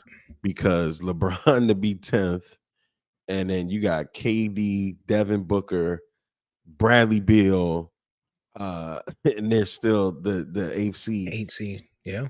And Bradley Beal, we don't know if this guy is ever gonna play. He's continuously hurt. We're gonna yeah. see the stars of our age. We're literally watching them phase out. Meanwhile, people were throwing so much shade at the Clippers because they started slow. And it seems like they're having that Miami Heat effect. Remember when Miami first got together, they hmm did their not two, not three, not four, not five shit. And then that first season, it was started super slow, and then they came hmm Yeah. on late. The Clippers are now So third in the West. hmm yeah, they started. I think they started something like 11-8 or something like that, and people were like, "How this team lost 8 games with these guys?" Hmm. So just Yeah. they hadn't gelled yet. And I think it was also because, like anything, they compare everything to Jordan, right? So when they put that team together, first of its kind, they're like, oh, 72 and all, or 72 and 10 is in jeopardy, And so Yeah, when they immediately lost 8, people were like, how can they get 7 to 10? They already lost 8. Like, Yeah. Right. so But you in the league today, the new superstars are taking over. they are. The Halliburton, the Jalen Anthony Brunson, Edwards. Ant-Man, Shy. Mhm. These kids, it's their time now. But Yeah. as I look at it, right, and I'm looking at, and this is gonna sound kind of biased a little bit, but as I look at it from an Shocker. Eastern Conference standpoint, the only team that didn't put together a number of stars that's in that area, actually, there's two of them. Orlando is in sixth, and then the Knicks are in fourth. I guess you could put the Pacers there as well. They're in seventh. But you got Boston, who has their stars. Milwaukee brought in Dame. They're in there. 76ers are there, but they're sliding since Embiid got hurt. But then in the Western Conference, you got Minnesota that threw together. They brought in Rudy and all of them. Uh, Oklahoma City is another one that was built from the ground up, and they're in the second seed. So it's interesting to see, man. I saw a post that said Oklahoma City, depending on how they fall based on their trades, could end up with the 12th pick in next year's draft. What if they went out and drafted Bronny next year at 12? And then where Daddy Bron's gonna end up, right? We know he wants to play one game at least, you know, with his son. Like that's a history type thing. I don't know where they're gonna. I don't know how that's gonna pan out because, at his current trajectory, he's not looking to be a lottery pick. He's not averaging a lot. He's not doing a lot at USC. No, He's no, kind no. of He's not playing good at all. yeah. So I don't know that he's gonna come out this year. I think But LeBron might have to sacrifice another year. well, he could still declare. He doesn't have to be great to declare. He can still declare and LeBron I think has players option at the end of the season. So if I'm other But teams, also I might be having that conversation like, yo, dog. you have to remember two things. One, um, is that with the NIL money, these athletes don't necessarily have to declare Mhm. because before That's it's true. like always remember Devin Hester when he left University of Miami. He thought he needed another year, but that year that he came out was the year that there was like a really bad hurricane that hit Miami, and he was like his grandma's house didn't have a roof. He was like, I got to go to the league because I got to help my grandma fix her roof, and it was just that simple. Yeah, I need the money. You know what I mean? So, but with this NIL money, that kid, like, I mean, these kids are driving Bentleys on campus now. You know what I mean?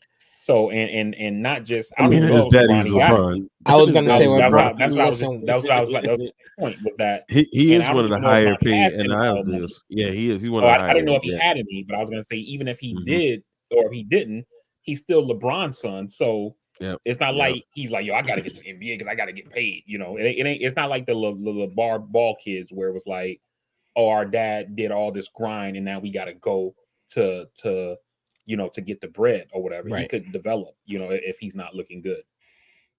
Yeah, I don't think it's any decision that's made when it comes to Bronny is going to be money related. Like Yeah. we know that is not a thing. But it could be a thing to say, yo, let's make this happen. Let's play on the same team. Mm, How far behind is Bryce? about I think it's he's like in 2 years. eighth grade and ninth grade right now. I Are you think he's in sure? ninth grade. Yeah. I'm Or not doing either that research. either he's a senior or something in high school. That's a big difference, nigga. Bryce, what's his name? Bryce James. He's 16. He's 16. Yeah, He so he's plays EJ like a for like sophomore high school. EJ like I think he in the seventh grade. he's Either that or he's a senior. I don't know. yeah, he's somewhere between Motherfucker, kindergarten and college. motherfucker, that ain't. It's Somewhere that's in there. better than you killing Dick Vitale and fucking naming this nigga Ted Cruz Alejandro. He named So that nigga Alejandro. Bryce is 16 right now. Let's see. Oh, he's only Holy a shit! sophomore. He's only Yeah. a sophomore. Yeah. So you got at least 3 more years before because I'm thinking like if I'm LeBron, how do I make that happen? Like how do I make it to where all three of us like you know what I'm saying? And it could. 3 years, LeBron could be around 3 years from now. He could, Yeah, he could. he could be serviceable 3 years from now. And Yeah, I don't you want to see know, it. could you Yeah. imagine if Bronny stays at USC, Bryce comes out and does a year somewhere because he looks like he's much better than Bronny. He looks like he's the better of the two, which is usually the case. The younger one usually is. We saw that with LaMelo and whatchamacallit, Langelo or whatever the fuck his Alonzo, name is. Alonzo, Alonzo. Oh, Lamelo. LaMelo. Langelo. That's the third brother that didn't even make the league. That's his name, I don't think right? his name. I don't think his name is Langelo. I think it's LiAngelo. It's Langelo, bruh. Anyway, but the youngest one generally because they're playing against the older ones Mm-hmm. tends to be the better one. So there could be. Could you imagine that 3 years from now? I don't want to see LeBron at 45 in the league. I don't want to see that shit. Right. And I'd also be glad. you also gotta factor in LeBron may want that just as a father, but like do the sons want that? You know what I mean? To try I mean right, right. That's a think about shadow. Marcus Jordan at UCF, like trying to live up to that height. You know what I mean? And like Mhm. you got Oh, people I on the remember. team who probably better than him, thinking He was like, yo, how smashing this though. dude get a scholarship? Because of his last name, he's not that good. So His last name though, he would walk into Buffalo Wild. Remember? Were you there tonight? He walked in mm, there with like 10 of them snow bunnies, yo. nah. After one of the You told me UCF about it. I games. wasn't there, but you told me. Oh my god, they was high and drunk and oh man. You should have robbed him. Marcus is on no Marcus is on Traders also Oh man, yeah, he's and Larsa. fucking with a trader. That's why. Anyway, See, this is the kind of shit that killed me with these kind of guys. Like, your dad is about to get multiple billions of dollars when he sells this, when his sale goes through. And you're on reality TV. Like, what the fuck are we doing, yo? Yo, his name is Leangelo. yeah, so I I was said close. LiAngelo. Langelo. It No, just depends on how you read it. no. It's spelled Liangelo. Langelo. The other The thing I is silent. I wanted to see was the Bob Marley movie too. I want to see that. Oh, I Mm. haven't seen that. Yeah. Black people, yo, I've seen these think pieces ripping the movie apart. Yo, I'm like, yo, shut the fuck up. His kids, his oldest son, Ziggy Marley, and Signed off. his whole people, they put it together. Ziggy not only signed off, he put this shit together. They handpicked the actors, they wrote the story, they influenced the writers, they did the whole shit. I was listening to Rohan Marley on Drink Champs, and he was just talking about, how they would been through this process every step of the way. I didn't realize that he used to play for the University of Miami. I didn't know that. He played before Ray Lewis, Rohan Marley.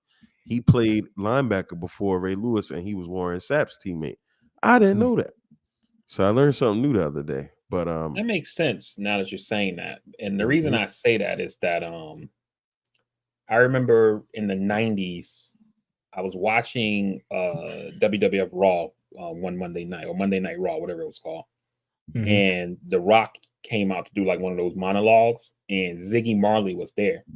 And he like shouted him out or whatever, and like mentioned something about like knowing the family and stuff. Yeah. And so if he was there like around that Warren Sapp time, I mean, he would have been there when The Rock played for UM. So Yep. that's how he like kind of knew them. They all were close. Yeah. Because he was just talking about how, him and Warren Sapp are best friends. And I'm like, oh, this dude played, at a pretty high level of football. So it's like, that family's talented, you know what I mean? Mhm. But I want to see a movie. The actor I was talking about is the guy from the Marvel John. The can't think of the series, but with the scrolls and everything. And he was just talking about how he didn't even want to Secret Invasion. Secret Invasion. He was talking about he didn't even want to take the role initially because the family was like, yo, we want you to play. They, for whatever reason, they just felt like he could do it from his audition. And he was like, yo, audition some more people, make sure, I want to do this thing right. And, that the family praises him a lot. So I was looking at these think pieces where people was just ripping the movie up. I'm like, yo, shut the fuck up. This was their father. You know what I'm saying? Like, I know Bob Marley. We feel like, as a people, Bob Marley was ours, to claim as well. But this shit is coming from his kids, man. Fuck y'all. I would want my kids to, put it together for me too, Yeah. Yeah. Let me forgot what I was gonna say. I lost my train of thought. Oh, I remember now. That was fast. Yeah, that's what she said. Coming right into into the second half, what are you guys early predictions for the NBA Finals, Eastern and Western Conference? Um, Mm. Boston. it's tough, man, because like on the East side at least, because like my initial thoughts was Boston, but you know if they stay healthy, Yeah. but Milwaukee, I have hopes for them, but now they hired Doc, so I don't because he's just a proven loser. So Jeez. that one's tough, man. Um, on the West, I would if you'd asked me preseason, I would have said Phoenix, and they, Bradley Beal we dodged a bullet on that one. We were trying to trade for him. This motherfucker cannot stay I healthy. told you. I told you. And That nigga so fleecing teams. yeah. I like the Clippers. The Clippers look good, but you know, Denver's right there. I mean, you look at Yeah. I saw a thing yesterday that was saying like there's a greater distance between the one seed and the two seed in the East than there is Than it between the is from one 1 to seed and like 8. the 8 seed in Yeah, the it's like West or seven and whatever, a you half know. games. It's So like 7.5 games. This shit is crazy. yeah. So I mean, and it's kind of like how it used to be like in like the Kobe Lakers days where it was like, the top three teams Yep. probably wouldn't make the playoffs if they were in the West Yep. from the East wouldn't make the playoffs in the West or whatever, So Mhm. it's gonna be interesting, man. It's gonna be interesting. Yeah. Yeah, I think in the Eastern Conference it changes significantly. I mean, I don't know how long Embiid is going to be out. Like Hmm. to me, I think that makes a difference. Um, but I think there's some people to watch for over there. I know Boston is on their run, but I don't think you shrug off the Pacers. I still don't think you shrug off Milwaukee, even though they got a bad coach. And I don't think you shrug off the Knicks because they can pull it together. It's just keeping it together Yeah. for the Knicks. And of course, there's Cleveland, right? Those guys, when they're healthy, they're pretty damn good on the Eastern Conference. But if I had to pick today, um I'm going Cleveland. I think Cleveland consistently in 7-game series, the talent that they have there, I think they could pull out and make it to the finals today. Philly again could be there if Embiid gets healthy. And that's the Uh thing about the Knicks. We missing OG Anunoby, missing Mitchell Robinson, we missing Julius Randle. So we playing with some hurt guys. I don't know when they're gonna get healthy because that yeah, OG Anunoby trade was dope, but he's fucking hurt now. So right. I don't know. Yeah, that's why I said things. It depends on when these guys come back.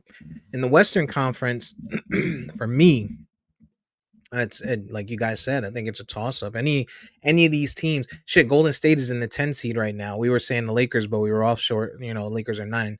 Lakers are 9. Golden State's 10. You got Phoenix down there at 8, Sacramento at 7, Dallas at 6 with Luca doing his thing. The Pelicans snuck into the 5th place spot. They will not last. That team is not as good as any of those other teams over there. Nuggets, Clippers, Thunder, Wolves, right? And I think even the Thunder being at 2 is higher than what they probably should be at. Um, I think you got Dallas, who's a problem there at 6, and I think you got Phoenix. If them guys play together and if Bradley Beal can get off the off the bench, they're a team to worry about as well in a 7-game series. When you got KD and Book, you can never count those guys out.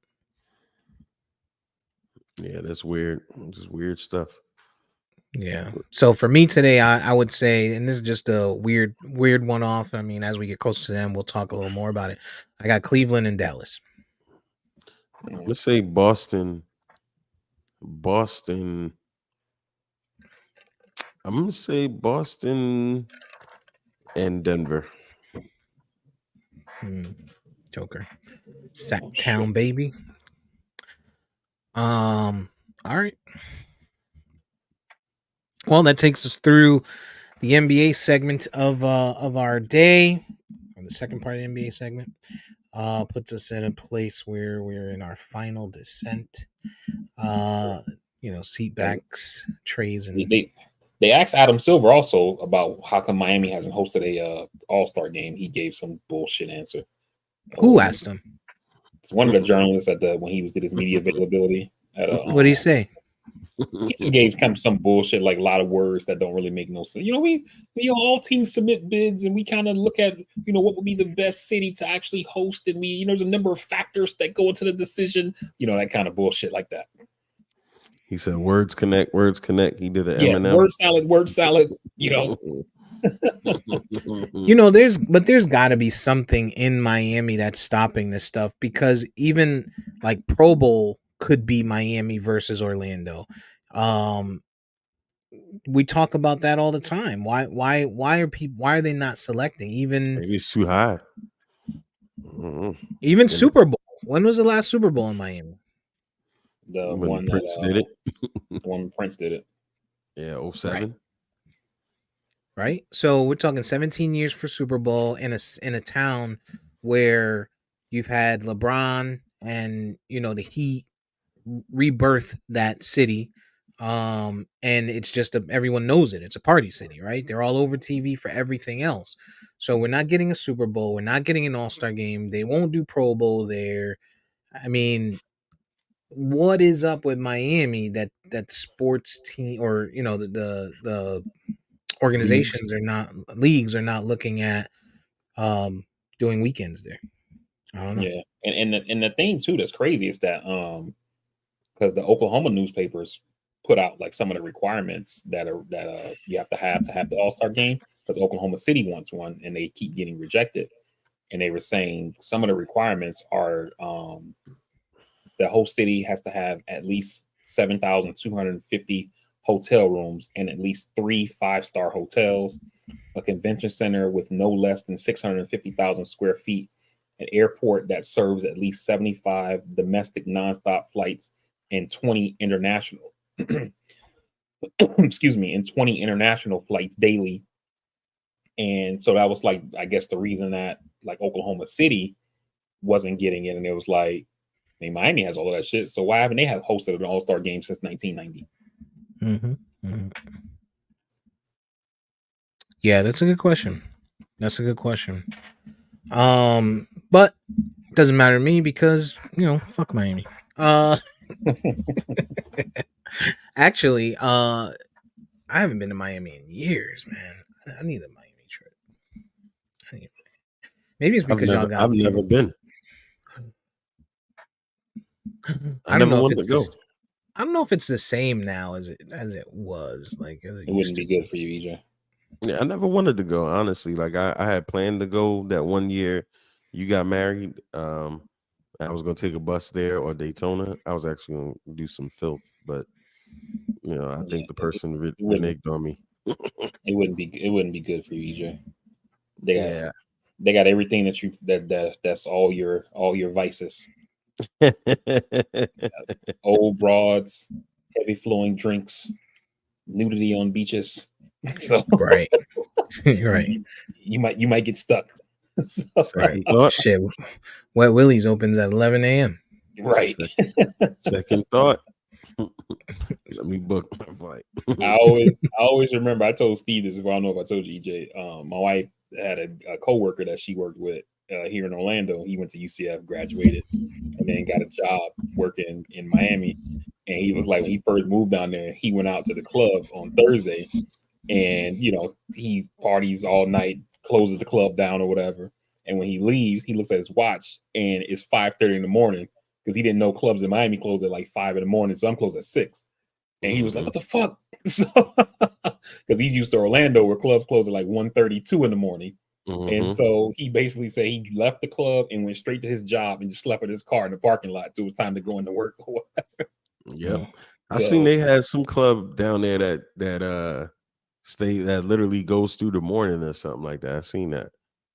But yeah, shit, that's New York too. Them close at 5, 6 in the morning. I never wanted to go. I just didn't feel a need. But eventually I'm gonna get there. They're in Vegas. Yeah, that was They're always in a spot Vegas. for me. I wanted to go to Vegas. I like Yeah. that. I was supposed to go. I booked myself a solo trip one year, and I just didn't feel like it. You haven't been to Vegas yet? Nah, man.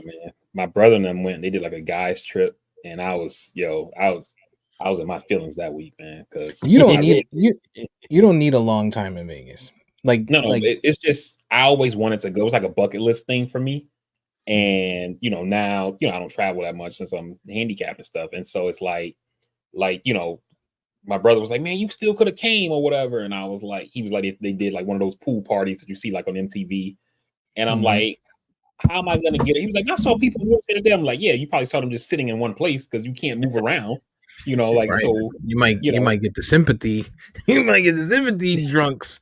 They coming over like, oh man, I'm This going nigga to Mari stop. say, yo, you gonna do wheel me in the pool, nigga?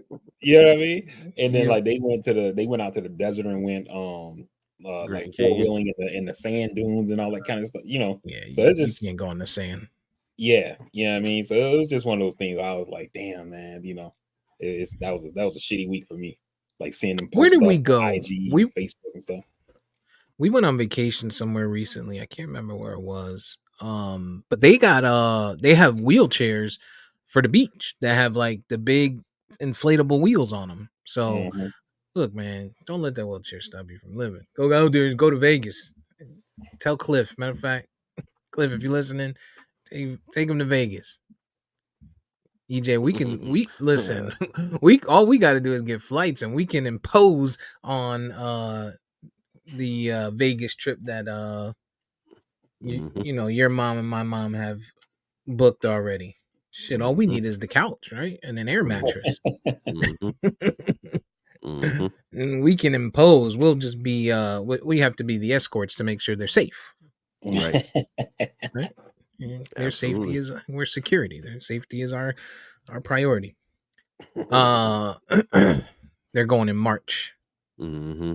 Yeah, we about to Yeah. She just put it on the internet. right. We about to wedding crash that shit. Mm-hmm. We about to wedding crash it. All right. That's it.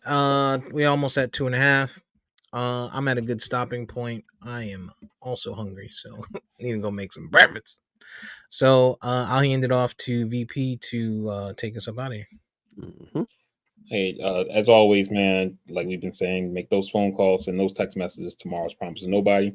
I want to send a shout out to my boy James. I talked about him before on pod.